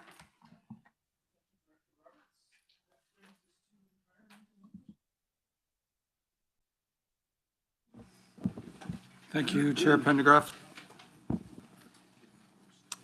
So first up, I'll call the meeting to order at 10:40. Can I have a motion to approve the agenda? Made and seconded. All those in favor? Anyone opposed? That's carried. Okay, we're going to move into closed session. So I'll read the recommendation and get someone to make it and second it. That in accordance with section 91K of the Community Charter, the board closed the meeting to the public on the basis of negotiations and related discussions respecting the proposed provision of a municipal service that are at their preliminary stages and that, in the view of the council, could reasonably be expected to harm the interests of the municipality if they were held in public. So I think we can make and second that while we wait for staff. Okay, made and seconded. All those in favor? Okay, and now. Thank you. So this is regarding the 2024 regional survey, formerly citizen survey. The request from the staff is that the regional district conduct a regional survey, formerly called the citizen survey, in September 2024 and invite municipalities and the Silks Okanagan communities to participate. So staff's here to answer any questions and concerns you may have. I think Eric had a presentation. He's running down the hallway right now. So We'll give him a second to. No? Okay, he's gonna do a verbal then. Basically, he wants to get the board up to speed on what we're planning on doing with the new, we call it a regional survey as opposed to citizen, based on some feedback that we received from some of our Indigenous partners. Okay, he's coming in There here he is. now, I'll so turn it over to Eric. please go ahead. Eric. What are we talking about? This is regional survey? You got it. I was just changing gears from Fire Smart. To the chair, thank you, everyone. Nice to be back here again. So we did this citizen survey, as you know. We did it last year. We normally do it every 2 years, but the decision was made to do it this year, which is probably timely because there is so much going on, as you know. So getting feedback from the community is really important. The name change came about as a recommendation from some Indigenous training that we did, where we talked about the potential that citizen survey might not be open to everybody. It might not be something that people connect with. So regional, especially in light of the fact that we as an organization are very regional, seems to make sense. So I don't have a lot to say other than you've probably all had a chance to see the documents, and I was hoping to do more of a Q&A if you had any feedback on it. The feedback we did get last time we did the citizen survey, now the regional survey, was that it's really important to be able to break it down. So if we use example, Area F as an example, if Area F gets this feedback, can it be broken down into specifics for that area, or Area G, or any area? That's the idea, is that it would actually, you'd get an indication of residents and property owners living in that area have provided this type of feedback. Same with the municipalities. You know, the idea of inviting municipalities and Syilx Okanagan communities to participate would be that they would provide just a couple of questions. So it's not the overall survey for those communities. It's really an add-on to this regional survey, because a lot of the questions in the regional survey do relate to people who live within the entire regional district, including municipalities and Syilx Okanagan communities, in the sense that we might be talking about garbage collection, for example. But anyway, going back to the main questions for the 9 electoral areas, the hope is that it can provide enough data that it actually is meaningful. The other recommendation that came from the CAO was to make this a statistically significant survey, which is challenging to do, but there is an opportunity to look at the total number of people who would need to be contacted. So it's a randomized survey in that way. So we know that it wasn't just sent to somebody, or somebody just went online who has an angle or a specific issue they want to bring up or filled out the survey 50 times, that kind of thing. So there's 2 elements to it. One would be that statistically significant element, which was people who just received the survey in the mail and filled it out. So it's random. And then there's others who just go online and fill it out. So we're merging the 2. So you would see the results from both. So you'd see, oh, this is part of this significance section, and this was just anybody could have filled it out. So and you're probably going to find they're very similar, I think. Hard to say. What else can I add in there? I think the key is we're really not looking to use a lot of paper. Send somebody a booklet like that would be expensive and not good for the environment. So the idea is to send a card or piece of paper that says you've been invited to take a survey. Please go here to this link. Now, of course, for accessibility, we want to keep in mind there's people who asking them to go to a website could be potentially useless because for whatever reason. So we want to make sure there's that option. And we have done that in previous surveys. So the options may include things like going to a local municipal office and picking up a copy of the survey and filling it out, phoning in and having someone, we're looking at options like that really make sense. But the majority of this will be an online survey. Okay. Director Wiebe, question? Well, maybe just a recommendation. In some of our smaller areas, the local library is a hub for everything. Excellent. And putting up signs actually in that, I know the staff are already, in Karameus, we already have a printer. They're already helping folks fill in their government forms and different things as part of the services that they provide. And they have computers on site. Like it'd be something that I think they're already kind of working with some of the folks that would likely be ones difficulty with technology and everything else. So having something working with the local libraries, I think if we could do that rather than just a mail out. To be honest, I don't know that mail outs are necessarily high response, but if we can incorporate the local libraries, I think that'd be helpful. Okay, good comments and good thought. Director Taylor, did I see a hand from you? A couple of comments. This is a long survey to get people to get started, but to get them to finish, challenging. Maybe we could, are there inducements, enticements that we're allowed to consider? Free t-shirts, hats, whatever. A visit to the RDOS main office in Penticton. I question, like, the statistically sound part of it. I think we can get random responses or random invites, but I'm really wondering how you'd get statistically significant responses within an answer that might be area specific and might also have 5 possible answers as opposed to a binary yes, no. I'm not sure that we're using the right language there. I think we have to just view it as being anecdotal, but it's useful. Third, where does this sit for decision-making value? Do we use it and refer to it? Does it influence our decisions? Because I know we have done surveys, and I personally have gotten some good value out of it, but I've never seen them referred to in the debate at the board or even brought forward by staff. And lastly, other municipal comparables.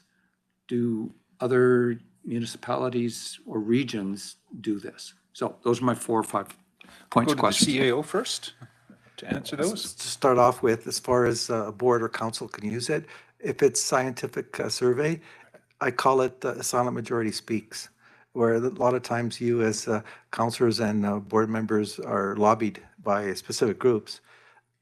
that's the vocal minority.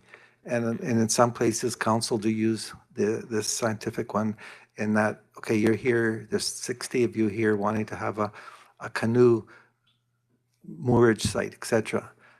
But here it is on this report, that type isn't needed. So this comes from my previous CAO experience, and it's anywhere from 20-page summary to 300 pages. So you can ask a question, is your water quality acceptable? Well, if you tick off that you're from, you tick off I'm from area D or whatever, you then could come back and bring it back, oh, area D, it isn't. Well, what about, you can click off and see each one of your areas, including the municipalities. Also, there's a section that evaluates the services. Even though we don't have the service, because it says where you're from, if you're from Penticton, one of the questions is, what do you consider the road suitable? Is the maintenance proper? We don't care, but if we click Penticton in the software, it says yes for Penticton, may say also yes for everybody else, but you can be very specific on the questions and also general. What was the other? There was another question. Well, just in terms of our language, I just really encourage us to think through how we refer to it. Statistically sound, I think you might be pushing it, but just use proper language. Agree. So there's a way of doing this statistically valid number by looking at the population in each of the 15 areas, and then from there extrapolating the number of who the residents should be. For this, just so that everyone knows with the municipalities, we would need something from the municipalities to give us the random sample. We have access to our 9 electoral area residents, but we don't have access to the Penticton, Summerland, the other municipalities. If you really want to have a true feedback from your own municipalities, all we would need is an address and a number so that we can send them. The survey is anonymous, so we don't know who's responding. So we know who we sent it out to, but we don't know who the respondents are. And so that's something that we really stress so that they know that there's not going to be any feedback or anybody getting back to them. Okay, did you have a follow-up on that? And then I'll go to go ahead. You're saying, I agree with you, it's a random survey.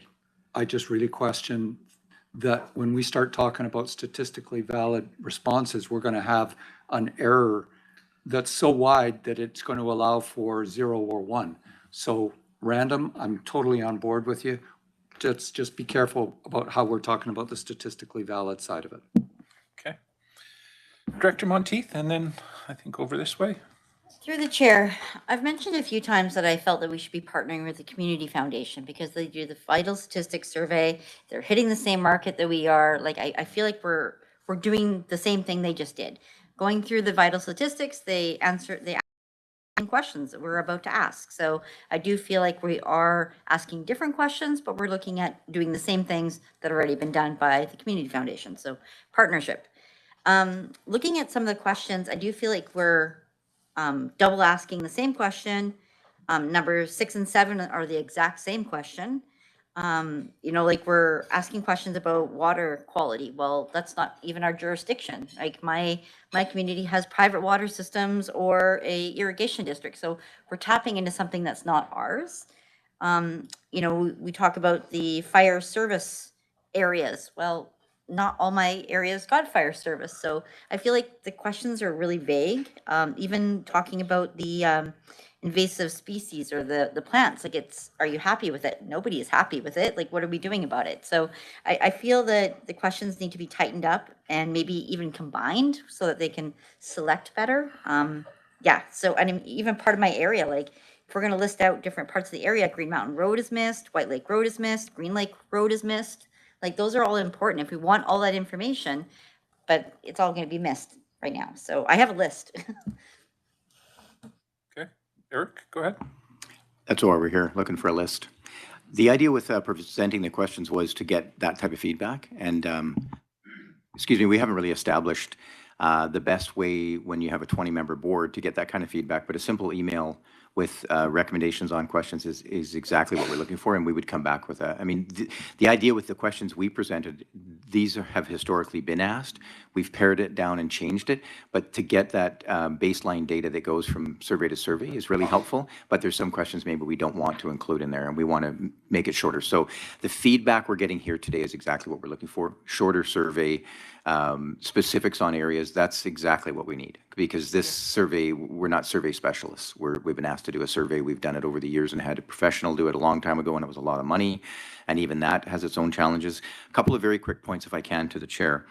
The statistically significant term was actually changed from statistically valid. Valid, to me, says it's valid. It's 100%. And significant is kind of like saying virtual. It's significant, but it's not valid. It's not a valid survey. The valid survey is very difficult to do properly. But the significant part comes in, as CAO Zaffino mentioned, when you have, say, for example, a population of 1,000 people, you'd have to have a certain percentage. So it would have to be sent out to X number of people. It is still challenging because maybe only 2 of them respond. You just don't know. So that goes into the reporting structure to say, this is what happened, this is our intent, and this is what happened. So take it for what it's worth, I guess. As far as incentives, yes, there is every opportunity that we can look at some type of a budget, and we've talked about that before. I don't know how excited people get about that, but it can't hurt to potentially have a nice RDOS hat or something. And then the other really important point is, and the Deputy CAO has brought this up at other meetings, the Community Foundation has been approached in past, and I think fairly recently, about partnering, and there was no uptake on that. The Community Foundation conducts their own survey, and I don't believe they wanted to participate in having the RDOS come in and be part of it and or ask RDOS questions. Okay. A follow-up from you, and then Director Bloomfield. Yeah, through the chair, other things that we're missing is asking about bylaw. Are our residents happy with the conservation fund, the film commission? Like, there's lots of questions that we could be asking to find out about the services that we're providing. That would help me with budget.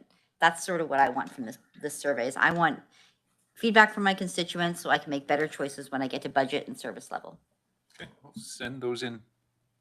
Sounds good. Director Bloomfield. Yeah, actually, you answered one of my questions there about Community Foundation, because their vital signs survey is excellent, as Director Monteith mentioned, and it's very well done. So it's a shame that they don't have maybe the staff to help with the survey, but yeah, doing something, piggybacking or copying what the Community Foundation does is not a bad start, in my opinion. At the City of Penticton, we've got a Shape Your City, which is a survey system, online survey tool that we use.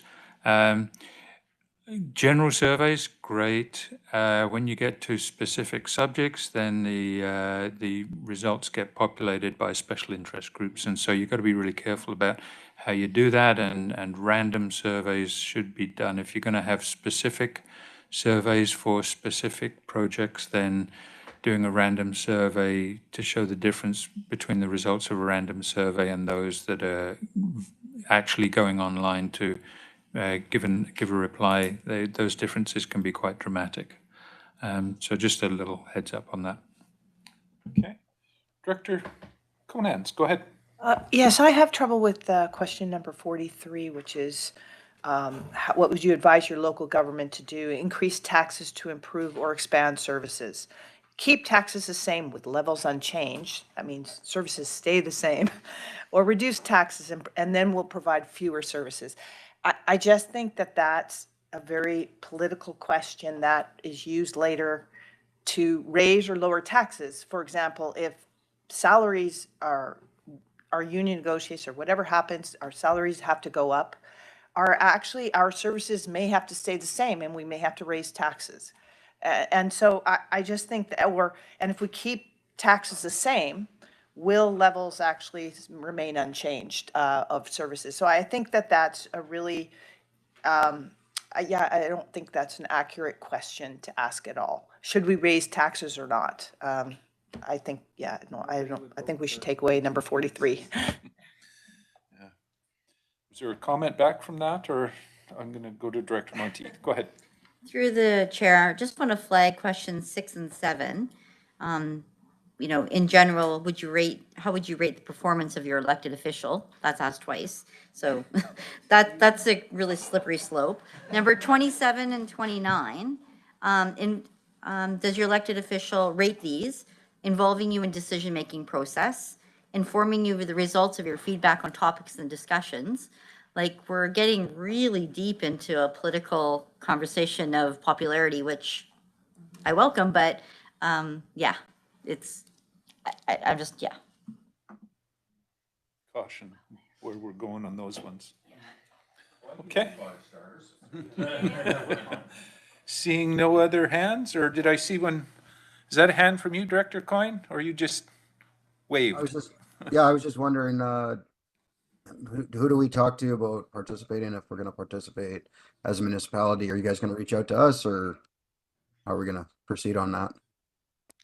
Eric? Our hope was after we have this discussion and determine what the questions will be, that we would then go forward and also get the mandate from the board to go forward to invite the municipalities to participate and lay out what that might look like, and also to the Silk Okanagan communities as well. So we'll call you. Okay. Sounds good. I think I'm not seeing any other hands.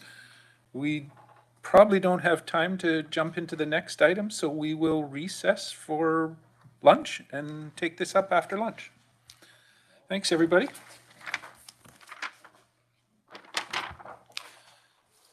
I know lunch is here. I've seen the gal bring it.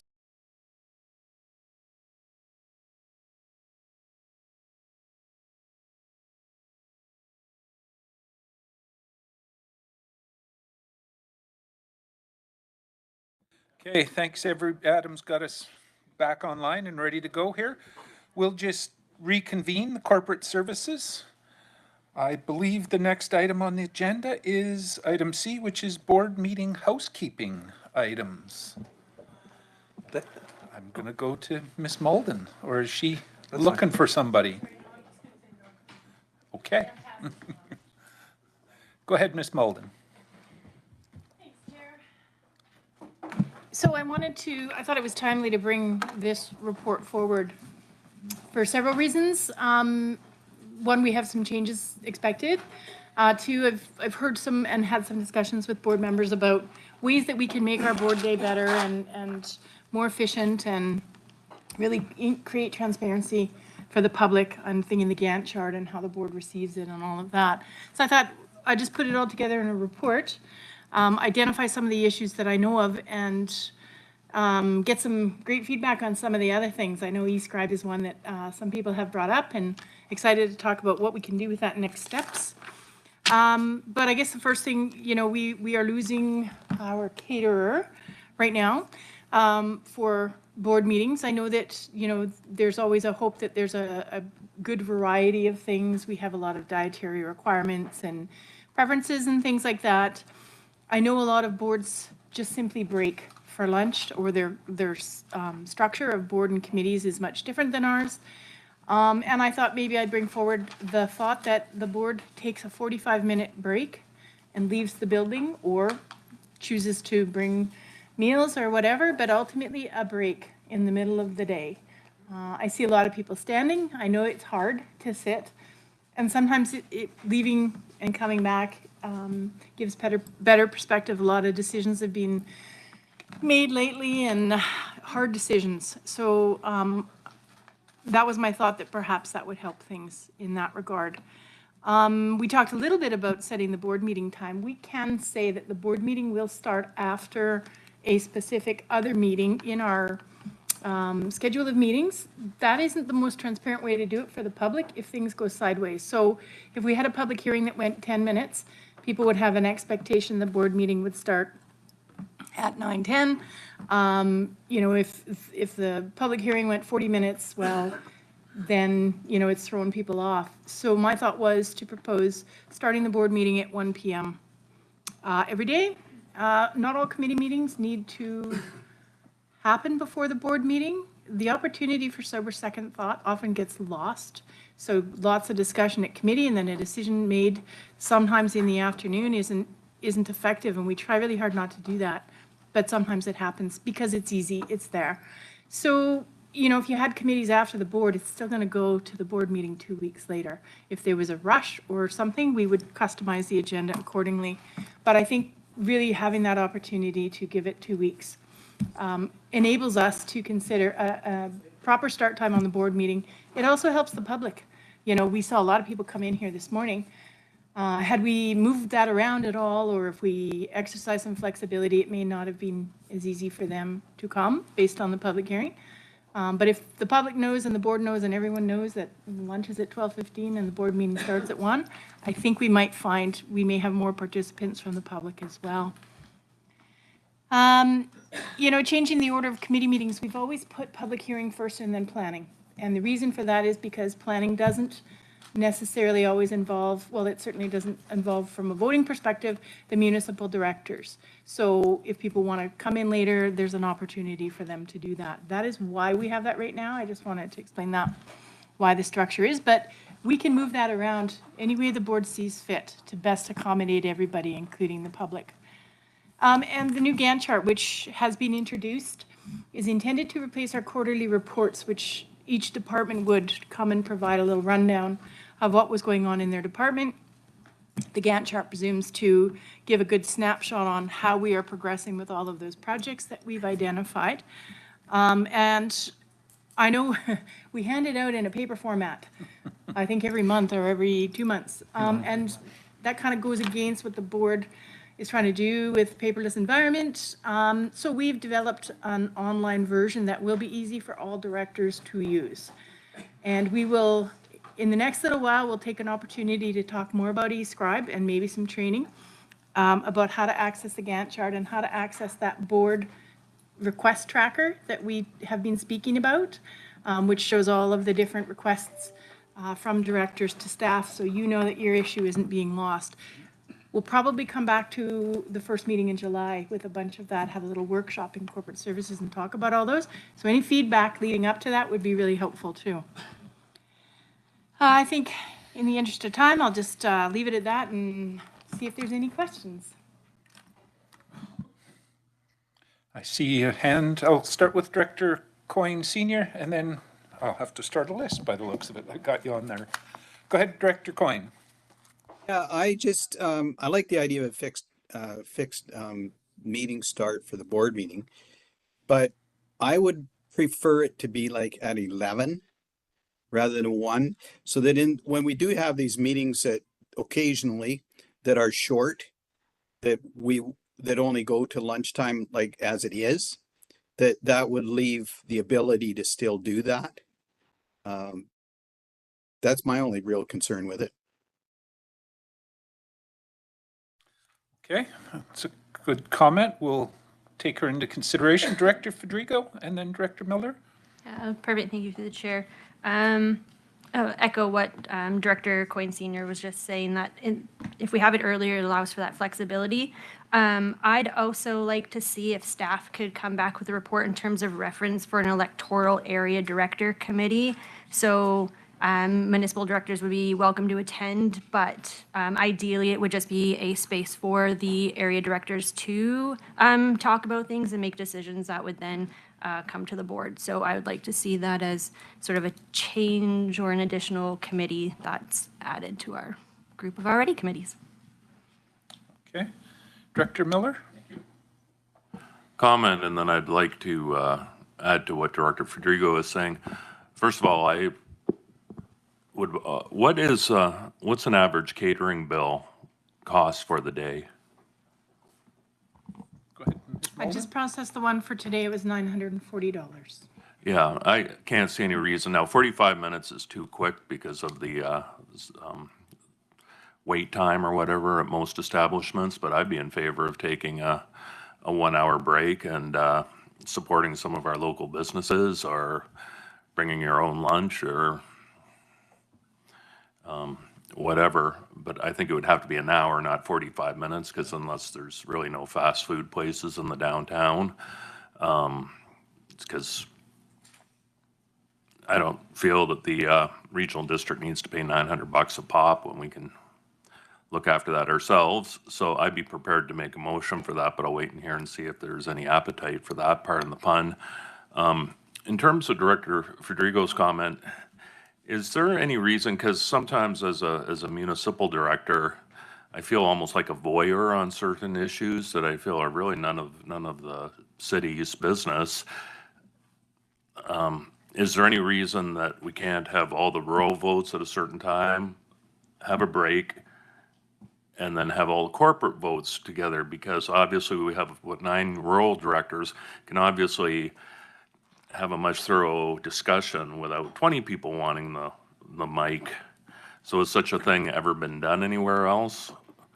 And that's that. And if we were to go to, bring your own or buy your own or whatever, I would still hope that there would be coffee and water service in the morning. Thank you. Okay, thank you for that. And can the comment about rural and corporate votes being at separate times, is there something you wanted to comment on that, Ms. Malden? Yes, lots of regional districts do it. I know at Nord, they have the electoral area advisory committee meeting a week prior to the board meeting. Some of them have it on the same day, but again, the planning items then have to be brought 2 weeks forward. So that's simply a logistics thing. It's not an impossible thing by any means.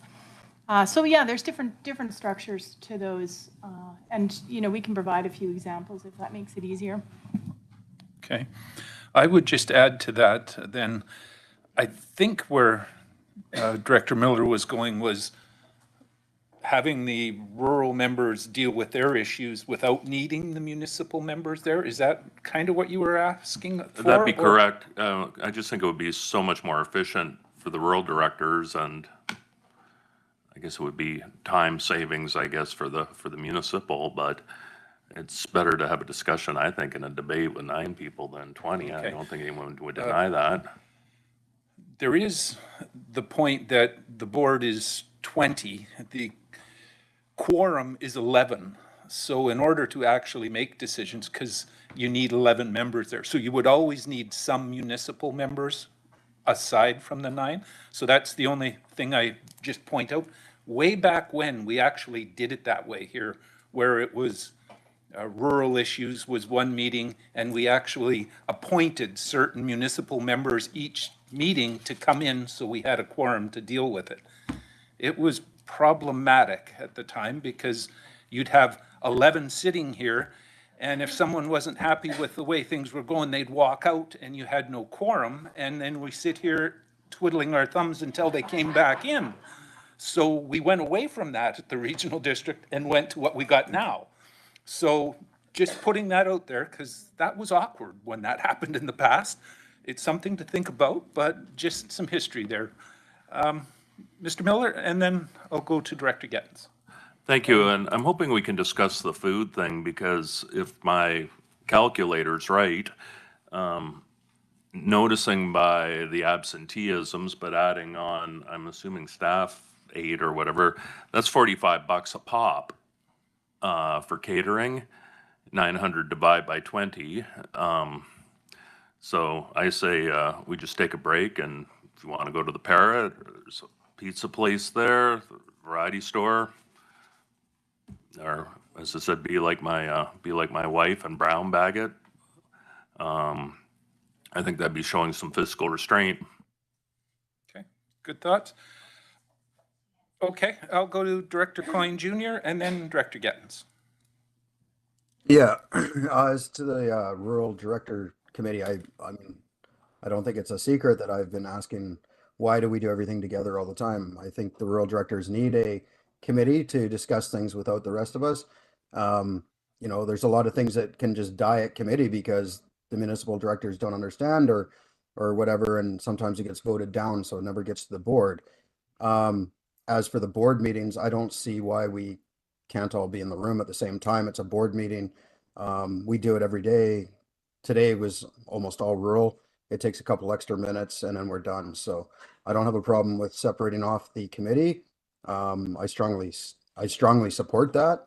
But the board meetings, I mean, keep them as they are, but I do also support an earlier start time than 1, because if there's nothing going on, some of us are there till way later than we need to be, and we have a long trip home.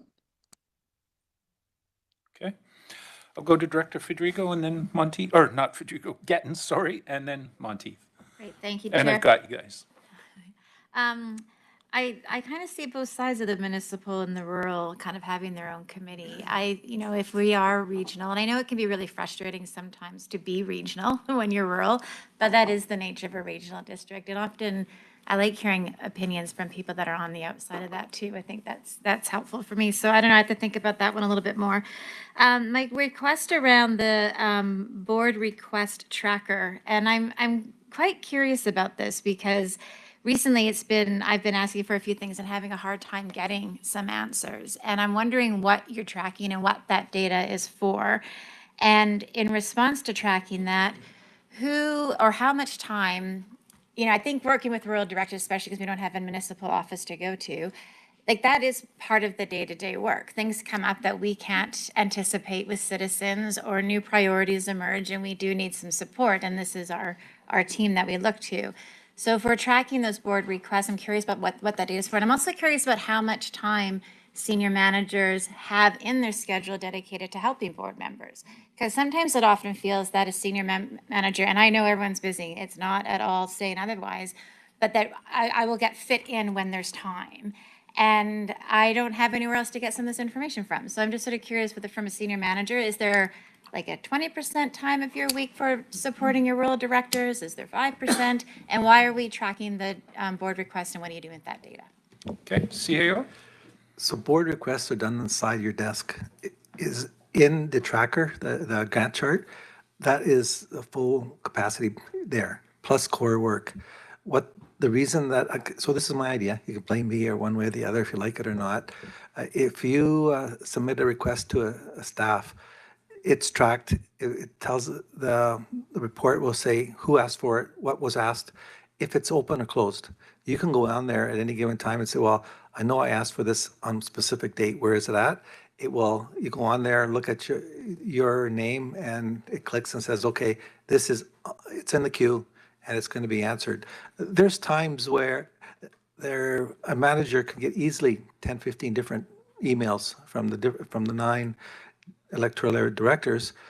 So you're in the queue. That usually takes a priority, but it also takes time away from their core work and also from their specific requests. Ultimately, you'll be able to see the total asks, where they are by electoral area and by manager. Follow up? Go ahead. Yeah, thanks. I guess what I'm saying is I think that the directors in the rural areas should be part of the core work.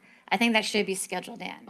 Because when things come up and you need to work with citizens or get back to a citizen, I don't necessarily have that expertise to get back to them. And so what I would like to see is, especially the senior managers, I don't think it needs to go any lower than a senior manager, but the senior managers, I think, should have some time and consider the board part of the core work, especially with rural directors, or else where would I get the information or the data from? Okay, CEO? So in essence, it is established as core work. It's just how much of that core work is required. So there's going to be times when, I'll give you an example. I won't speak for everyone else, but I'm pretty sure it's the same thing. It could be where 3/4 of my day is answering questions. And one email could easily take 3 hours. And you as a director can think, well, it's only my one question. Well, no, it's not. There's 9 other of you directors. And I say 9 because the municipal directors hardly ever call and ask questions. So okay, all right. Okay, 1. I'll give you a sec. Let finish. So with that, you are given priority. However, it may not be at as fast as you want it because there's other questions there. This will allow you to see what the asks are, how much work is involved, because it also has a list. Okay, this took 10 minutes, this took 2 hours. So it's information for also the municipal directors to see where our time is going. And that's one reason why there is a general admin and electoral area admin.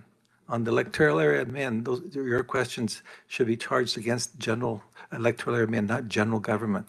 But I think you'll be surprised in how many asks that there are. But as far as priority goes, yes, it's a priority. And to me right now, because I'm doing the union negotiations, I'm going back to 70 emails right now. Do I feel bad? Yes, but I use the FIFO basis, the CPA in me says first in, first out. But that might not be your priority. If I see that one of your questions is a fire where I need to answer now, I then make the call and I'll put you up to the top of the queue. I wish I could show you right. I don't know if we could. It's very easy. It's up and running right now. But we want to have a workshop just to show you how to access it. And by next meeting, I believe you'll be able to see it. And it's just a matter of a click. Okay. Director Monteith, and then Holmes. Through the chair, just coming back to the lunch conversation. So I absolutely support bringing something from home, but I want to remind the board the number of times that we have working lunches. We don't have time to take a break for an hour, like unless we're going to be here after 5 o'clock. And I don't think that's the wish of the board either. So remember, we do have many times we have 5-10 minutes to grab something quick. We don't have an hour. It does happen on occasion. Director Holmes. And yeah, well, on the lunch, I think we should make a conscious effort to make sure we have an hour. I think we should get rid of this whole working lunch idea. We need a break. If it's just a half day or a little bit more than a half day meeting, fine. But you plow through. But if it's if we're talking it's the full day, I think just for our own sanity, yeah, we take an hour in the middle of the day, take a break, go clear our heads, go grab a bite to eat, and come back and get back at her. It makes perfect sense. I don't think 45 minutes is quite enough. I agree with Dr. Miller, an hour. And we just plan it. It's part of the agenda. There's an hour there, regardless, right? It makes perfect sense to me, and I'm fine with getting rid of the catering, and we just, if we're guaranteed, we're gonna have that hour. So that's on the lunch. On the idea of a rural directors committee,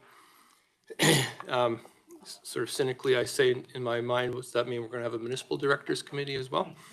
So I just think that, if we're all a region, and it's important for municipal directors to understand what's happening in the rural areas and what the concerns of the rural directors are. And I think we should all be at the table together. That's just my view. And then regarding the Gantt chart and the quarterly reports, the problem I had with the quarterly reports is that they were just too into the minutia and too detailed in every little thing. But I think what could be useful would be a quarterly updates on progress made to our strategic priorities, because those are the things that first of all, it'll remind us all what our priorities are. and secondly, that's where the real discussion, that we might have, that's what we want to see progress on, right? And that's that. So I think there could be a case for that, but certainly the Gantt charts takes care of all the stuff that used to be in those quarterly reports, and we don't. So that's a progress there, I think. Okay, so.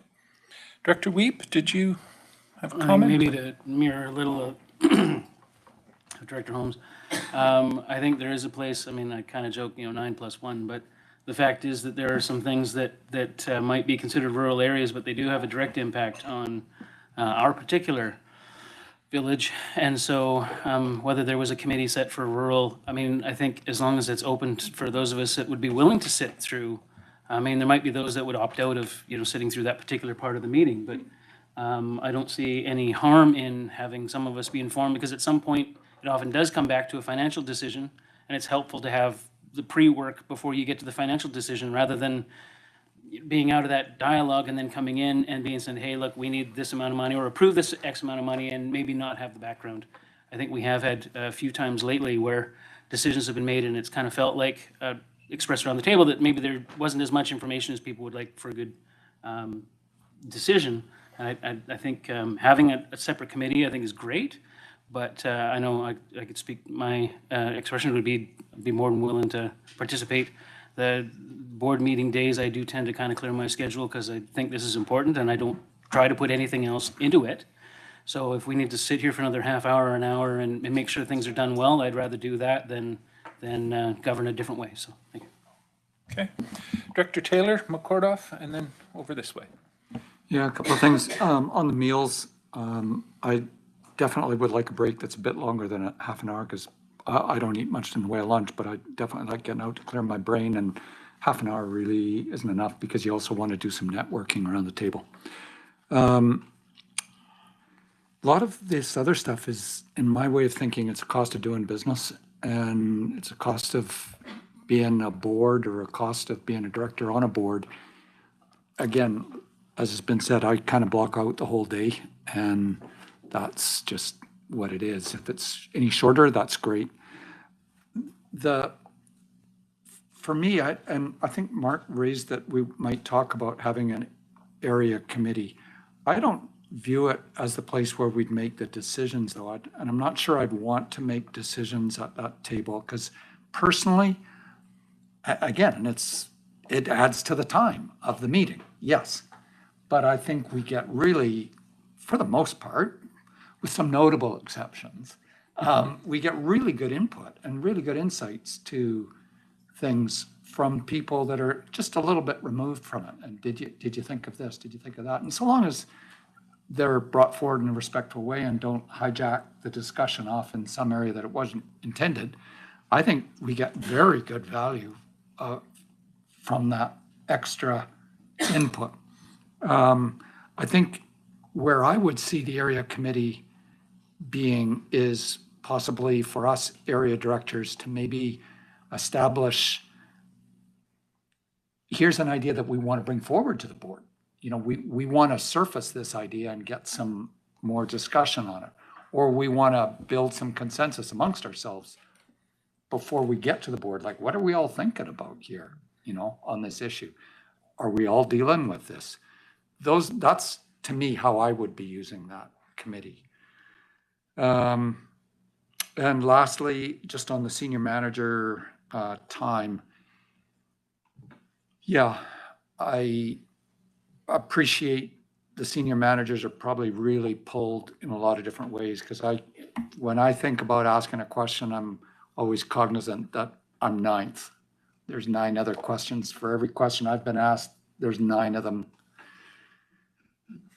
And I don't know if I'm contributing to the problem, but I'm sure it restricts their time available for doing the work. But this is part of the work, answering our questions, because we're kind of funneling stuff through and trying to figure out, we need their input to bring it forward, to help us bring it forward. And so, yeah, I don't know what time is, what percentage of their time. I don't know if you can do it that way, but part of their job description for certain needs to be babysitting electoral area directors as they try to nurse an idea for back up to the board. So thank you. Okay. Director McCordoff. Yes, thank you very much. I totally agree that we are directors at the regional district and that we all need to be here to understand what everybody else is doing. And I'm perfectly willing to commit to that. I certainly understand that I have my own town hall, and when I go in, I have a black book and I have a list of things, and the CAO is very good about setting time aside for me, for sure. But I do think that this is the town hall for area directors, and they should have more time to ask questions and deal with things than municipal, for sure. Totally get it. But I do want to hear what the concerns are of other areas, because I think that is important in our district. So that's important. I'm sorry about the lunch, because, and I get it, totally understand, but it was always something to look forward to. And the thing is that if you had to run off or do a phone call or something like that, you could grab something and come back and sit down and eat it. So 45 minutes is not enough, but an hour, if we've got a very long day, is too long. So my thinking when I was looking at this is that I will very likely bring my own lunch, and then I don't have to feel that I have to go out somewhere for lunch, because I'm sure that would be difficult. So I appreciate having the option and for all of us to sit here and talk about this. So thank you. Okay, Director Miller. Thank you. I was a sports writer a long time ago, and there was an old expression about sports writers, and it was, you don't have to like them, you don't have to respect them, but you do have to feed them. And kind of brings back memories of that. My wife's dragon boat team, like they all take like a turn and they bring squares and treats or whatever for after practice. So maybe we could go there and and we'll start with Director McCordoff. But on a more serious note, and again, I'm not shaming anybody. No one loves, as I said, I was a sports writer. No one loves free food more than I do. But my math or whatever we're spending $30,000 on catering.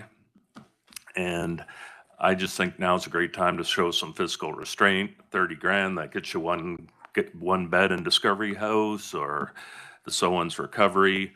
And I would, if I'm allowed to make a motion in this part, I will that take a 1 hour break. And if it doesn't work after a couple months, like there's no reason that this has to be for infinity. If it doesn't work, if we find people are being famished or stealing somebody else's lunch from the fridge or whatever, because it's better than the one you brought, we can always vote to bring back the system. Or if we find our 1 hour break is resulting in going till 7, there is a reason why judges only sit for 4.5 hours in a day. They can only absorb so much material and listen intently.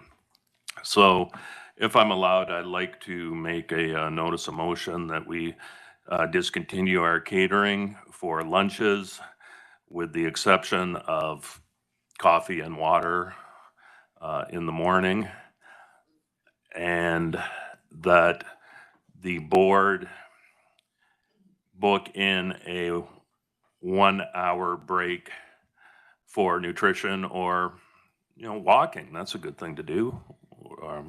Unwinding. And we can, if my motion's seconded and supported, so that if we find out by Christmas it's not working well, we can always change back. So if I'm allowed to make the motion. Does it require a motion? Okay, and I'm hoping somebody will second it. It is seconded. We don't need a motion. Why not? It's seconded. We need a motion? You need a recommendation. I'm thinking that we probably should firm this up. Staff was more in just looking for direction, so this is giving a firm direction on specifically the lunch. Yeah, because I know some people enjoy that. It's their social time, and one can argue that it's part of our honorarium, I guess, is getting fed and coffeed or whatever. But I would like to make it official. Okay, it's moved and seconded. So any discussion on that? If everybody's comfortable or not? Go ahead, Director Taylor, and then Bush. Just had a quick question to staff. How does that impact honorariums or whatever? Like, do you presently deduct lunch money from our per diems or? So the board has per diems for any time they're on meetings or travel or anything like that, and it kicks in at about 9 o'clock. So it doesn't cover the morning, but would cover the lunch break. So that would sit back in there and show as a savings. If people elected not to claim their per diem, their lunchtime break, yes, it would show as a savings. Okay, follow up? Yeah, and I just also wanted to just throw the idea, I mean, you could have a board there with order in, tick off whatever thing you want, and skip the dishes brings up Bad idea. No, she actually looked into that, I think, but go ahead, Ms. We Mullen. looked into that because we've been looking for alternatives for a while now. And those food delivery companies are always great. However, if you notice, things are significantly extra, like 2 pizzas picked up from Panago are $63 and from Skip they're $75 plus your tip. Yes.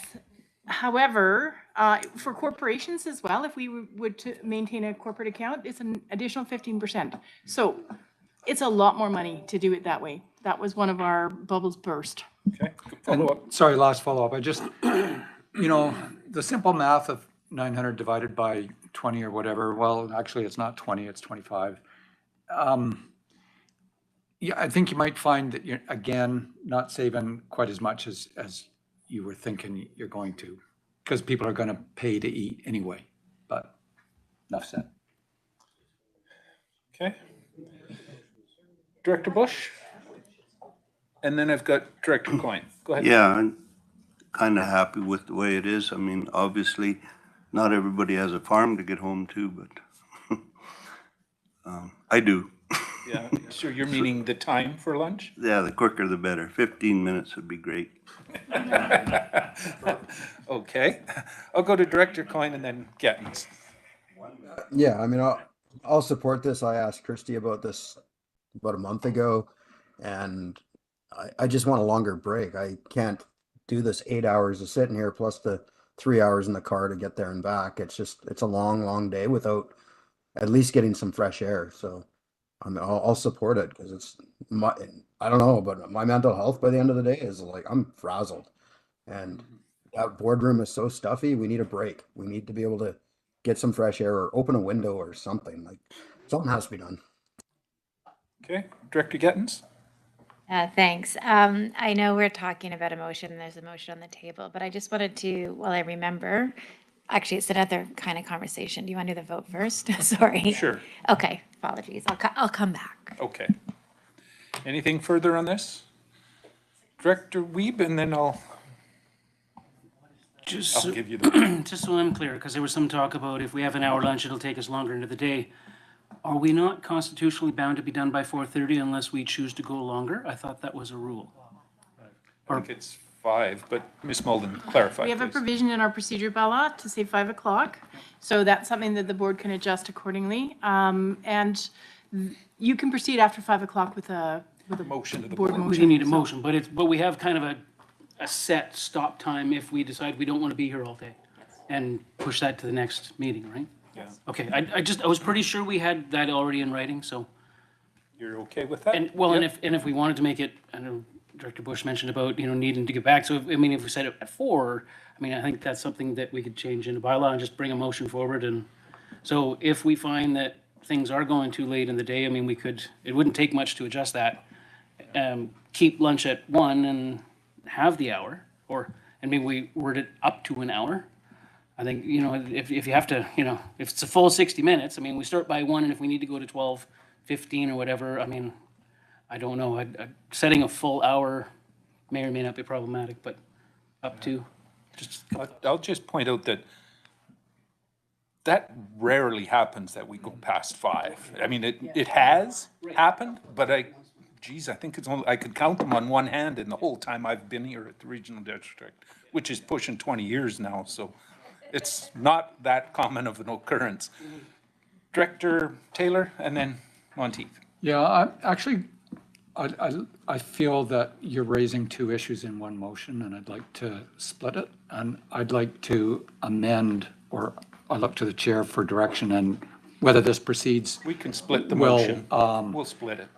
Require a seconder, but I'd like to see us talk about the length of time and what our options are for lunch, because I see them as different. Fair enough, we'll split it, okay? So we'll split it, so we'll talk about the hour and then deal with the rest. And a second motion, I'm not seeing any other hands. I'm gonna call that motion for a 1 hour. Yeah, 1 hour break is what we're gonna call the question on right now. Can I make one final? Sure, last opportunity. Yeah, sorry, thank you for And I suppose if a morning session went incredibly long for some reason, I don't think we'd be breaking the election act or anything if you said, hey, guys, can we go 45 minutes because this went? But I think we should try for an hour, and I don't think it necessarily has to be written in stone. But We'll shoot for that, but can be changes. It's always subject to the board's desire in the end. We can shorten that if need be. But tentatively, we'll try to schedule in an hour, and that's the motion that I'm going to call the question on. All those in favor of that? Okay, and the opposed? I'm suspecting just the one, Director Bush. Oh, and McCardoff, okay? That motion does carry. And then the second part of that was our options for lunch. Well, I know I think it was open to interpretation in my mind, because it was, we could bring our own, we could go out. Those are options, but there's also, as Ms. Molden kind of said, we could put in a per diem for it or not. I don't know whether. well, my motion is to discontinue in catering, and whether you go out, bring in, or don't eat, it's your option what you do. Okay. But I would just like to That's discontinue. the motion you've made. Yeah, to discontinue in catering service. Yeah, I think we're forced into that anyway, because the caterer is. Well, there's, I'm sure, finished, 100 other people that would love the contract, but. I think they're having trouble to find one. Really? That's why we're here. No. We could go with my wife's squares idea. Okay, so this is on the options. Any more discussion on this? Director Holmes? Well, just, I think we need to clarify, can we put in a per diem or not? At the moment, The board is entitled to put in a per diem for any time that they're traveling or doing business during the regular hours, which is, I think, 9 to 5. So however you choose to submit within that would be received. You could submit a per diem amount, which I'll provide to the board in a follow-up report, or you could submit receipts as well, which is generally less than the per diem.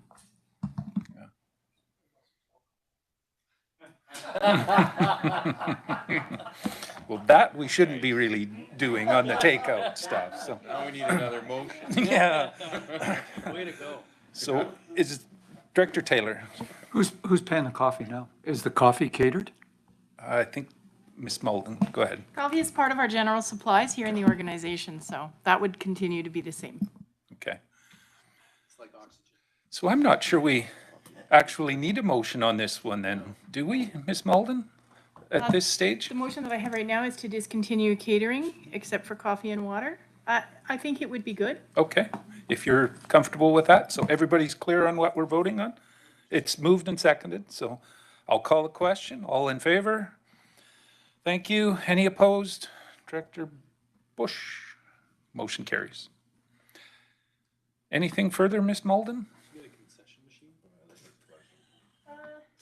I think we're pretty clear on some of these other items. So we talked about the quarterly update on strategic priorities, and we'll just recap this again so that we know we're going in the right direction. The Gantt chart coming electronically. We'll do a demo of several of those electronic things. And I know there's a lot of questions about eScribe, and we'll be bringing back again in a training session some of the options, step 2 and step 3 that we hadn't got to yet, so. Okay, Director Gettens and then Director Coyne Senior. Yeah, thanks, Chair. Just while we're talking about board meeting housekeeping, I really want the screen back for the motion so we can see what we're voting on in writing and verbally.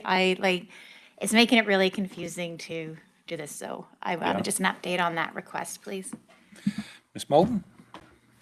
So that was one of the main reasons we bought eScribe, is so that we could get back to an orderly and understandable board meeting. Instead of just sort of stuff comes out and we do our best to capture it and we may not be capturing it correctly, to take a moment to have it back up on the screen like we used to in the olden days. Things have changed a lot since then. And so part of our hesitation in moving forward with that is it requires an additional resource in the room. If we get rid of the lunch, we can realize that additional resource in the room to help us with that. Part of that, though, would be sort of changing the habits that we've slipped into, which are, again, throwing something out there with not a real sort of understanding from everybody at the table as to what that means. So it just means taking a little bit more time in each of the meetings with those recommendations, those motions to make sure they're formulated correctly, and then emailing them on. Right now, our procedure bylaw says that if you want to make an alternative motion, you need to write it on a piece of paper and give it to the corporate officer, which is a bit extreme. That would slow things down quite a bit, but we would need to work definitely more on that in order to get an accurate motion up on the screen. Okay, follow up? Yeah, I do have a follow-up for that, and I know it sounds tedious, but I think it's so important, because when we had the screen before, you know, grammar counts sometimes, and there's times when I'm like, I don't know if we've really all agreed to what we were just voting on. So I do think, and I don't know if it's whether we email it into a resource or we have a resource there that can type it out for us. I think that's probably a little bit quicker than expecting us to talk and email at the same time. But I think I think I miss it from last term and pre-COVID for sure. Okay, Director Monteith? Through the chair, are we not able to share our screen or have somebody share their screen and type the motion up on Stephen in front of us? Like, That's proposed to probably be done through eScribe. Go ahead, Ms. Mullen. Potentially. We have to check the capacity of eScribe. We're working on it in a lot of different ways. In camera is one, how screens could be displayed is another, and that's a Danny thing for sure. And working with eScribe on that. So in the works, I would say on that, but I think if an elected official or if somebody is able to type that on their screen, they could quickly send that in an email to somebody else so that they can put it up on their screen as opposed to wordsmith, word by word. We're not always the fastest typers. Yeah. If anybody remembers me bringing it up on the board. So yeah, I think there's definitely that all can be worked out. Okay, Director Federico, or first I've got Director Coyne and then Federico. Yeah, so we've just agreed to have a 1 hour lunch break, which I think is a pretty good idea. But it also leads back to, I believe the terminology years ago was legislation by exhaustion. And these meetings that go on to 4 and 5 o'clock in the afternoon, by that time, I don't think anybody's feeling as perky as they were in the mornings. So I think we need to, as a board, remember the training that we got from Elimina. Over the years, he's always said, if somebody's already said it, it's over. 20 people sitting around the table don't have to say that they agree with one another, because that's what the vote's for.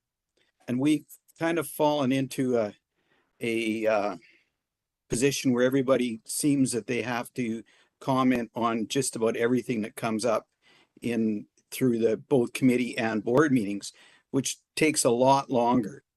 And I think the other thing is that sometimes when we get these presenters that come in for just general information on things, that maybe we need to think about that a little bit more of how long that's going to make our day.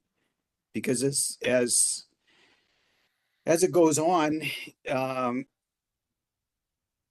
we need to be able to trim out some of the, I'll call it filler in some of these meetings, like these quarterly reports that you know, was said earlier of how in depth they got and whatnot. It makes your meeting a lot longer for no real reason. So I think that's something that we as a board need to be very cognizant of. Thank you. Okay. Director Federico? Thank you through the chair. I was going to make a comment that we have access to Teams, and I don't know if the municipal directors do, but if there's a way that if we had one that if everyone is on Teams at the same time, if somebody was writing in there, it could blast out then what the current motion is, and then everyone can see that at the same time. It would come to everybody's individual computers. It's also a handy tool for communicating with staff and amongst each other, and we do have access to that. That's chat and almost, but I'm not sure. Go ahead, Ms. Mullen. It's a great idea. However, it's not very transparent for the public. I don't think that would be well received by anybody if they knew the board was on Teams communicating in a way that they couldn't see. So yeah, just a word of the caution. transparency suffers for sure on that. Director Taylor, and then Just wondering if we need a motion on this idea of having the motions up on the board? I don't think we do right now. We're just exploring the options and we don't even know what's possible 100% yet. Until we get that report, then we'll make that decision, I think. If Really struggling to see the challenges, and I just see huge benefit in having the motion up on the board. Yeah, well, there definitely is some benefit to that. My one thought that I'm going to just throw out there right now before I go to Director Watt is that I think we shouldn't really be wordsmithing motions on the fly to begin with. That's where we should probably just go with a notice of motion, have some time to think about it and come back with something concrete versus the other way. But Director Watt. Thank you, through the chair. Actually, very much similar to my comments. I think it's, frankly, I think it's imperative that we don't spend time writing a motion while we're in the middle of a debate about the motion. Yeah. And many motions get adjusted as you move on throughout a conversation. So I'm hoping staff can come up with some sort of way that they can write it through our intent, and then as prior to a vote, we can be sure that the motion is clear to everybody, but it'd be on the screen. But again, I think it's really hard for us to be typing a motion and missing parts of a conversation that we're debating on that actual motion. Yeah, that's a challenge. Director Miller, and then we'll move on here, I think. Thank you, Bob. What's your cat's name? He happened to notice that one sitting on your lap. What is it? Peach. Peach. Peach. But anyway, on an important note, I famously voted, caused a lot of anarchy, on a motion, which I think it was on the screen. It was literally the case of one word. And sometimes a one word, a punctuation mark, that sort of thing can totally change the intent. So I do agree with Director Gettens that it's good to have that visual second thought. Okay. Director Gettens, and then I'm going to move on Yeah, here. just really quickly, I just want to echo that's exactly the intention from Director Watt. That there's no way that I can debate and type and listen. Like there's somebody has to be doing this for us because it's the whole thing that we do. That's why we're here, is to govern through motions. So I can't type and talk at the same time, for sure. Yeah. Unless I'm typing what I'm saying, which is what will happen if I have to do that. Yeah, and I hear you on that. I have that same problem. Okay, we'll move on to the next section here, which is a closed session. That in accordance with section 91C of the Community Charter, the board closed the meeting to the public on the basis of labor relations and other employee relations. So looking for a motion for that. Moved, seconded, thank you. All in favor? Great. Any opposed? Motion carries. I'll just give Adam a moment.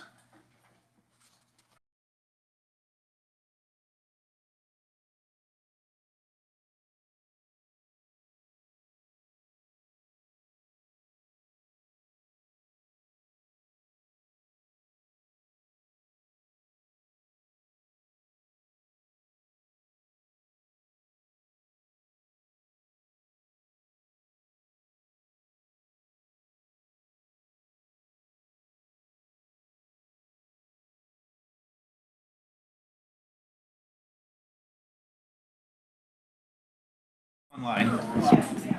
Okay. Okay, we'll get started then. The best part about it is still it's on night shift when I'm yeah, well, that's you. Yeah. Alrighty, I'll call this meeting of the Okanagan-Similkameen Regional Hospital District to order at Thursday, May 23rd, 24 at 1:30 p.m. Look for a motion to adopt the agenda as circulated. Moved, second. All in favor? Opposed? Motion is carried. I got some minutes to adopt. Recommendation is that the February 22nd, 2024 minutes of the Okanagan-Similkameen Regional Hospital District Board be adopted. Moved, second. Any further discussion on those minutes? Call the question. All in favor? Opposed? Motion is carried. We have a delegation here today, Community Healthcare, to discuss the Community Healthcare System Support Playbook. Mr. Saunders and Mr. Holland will address the board to present the Community Healthcare System Playbook. Mr. Saunders has an extensive public and municipal background. He was a councillor for the City of Colwood as well as mayor. and he is president of the Saunders Family Foundation. Mark is a partner in Westplan Consulting Group, a consulting firm specializing in community planning and real estate development projects. What we're going to be doing today is discussing confidential information that has not been approved for public release. It'll provide us an opportunity to have an open discussion about content and get full answers to questions.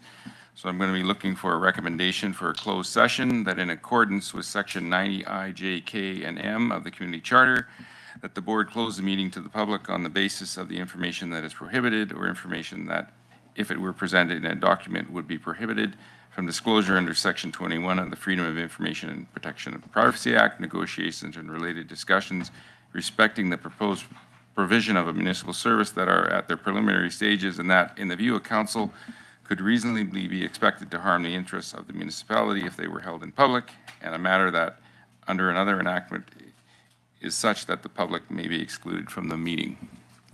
Moved and second. Call the question. All in favor? Opposed? Motion is carried. So a couple minutes to get in closed.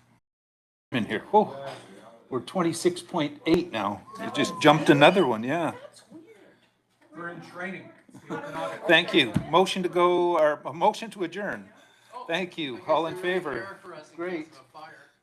Any opposed? We are done. Thank you, everybody, for your patience for the day. Oh, there is the picture for those that can hang around. Is Eric here to organize that? It's... And there's also the Pride Day thing, too. Christy? Christy, is that Pride deal as well today?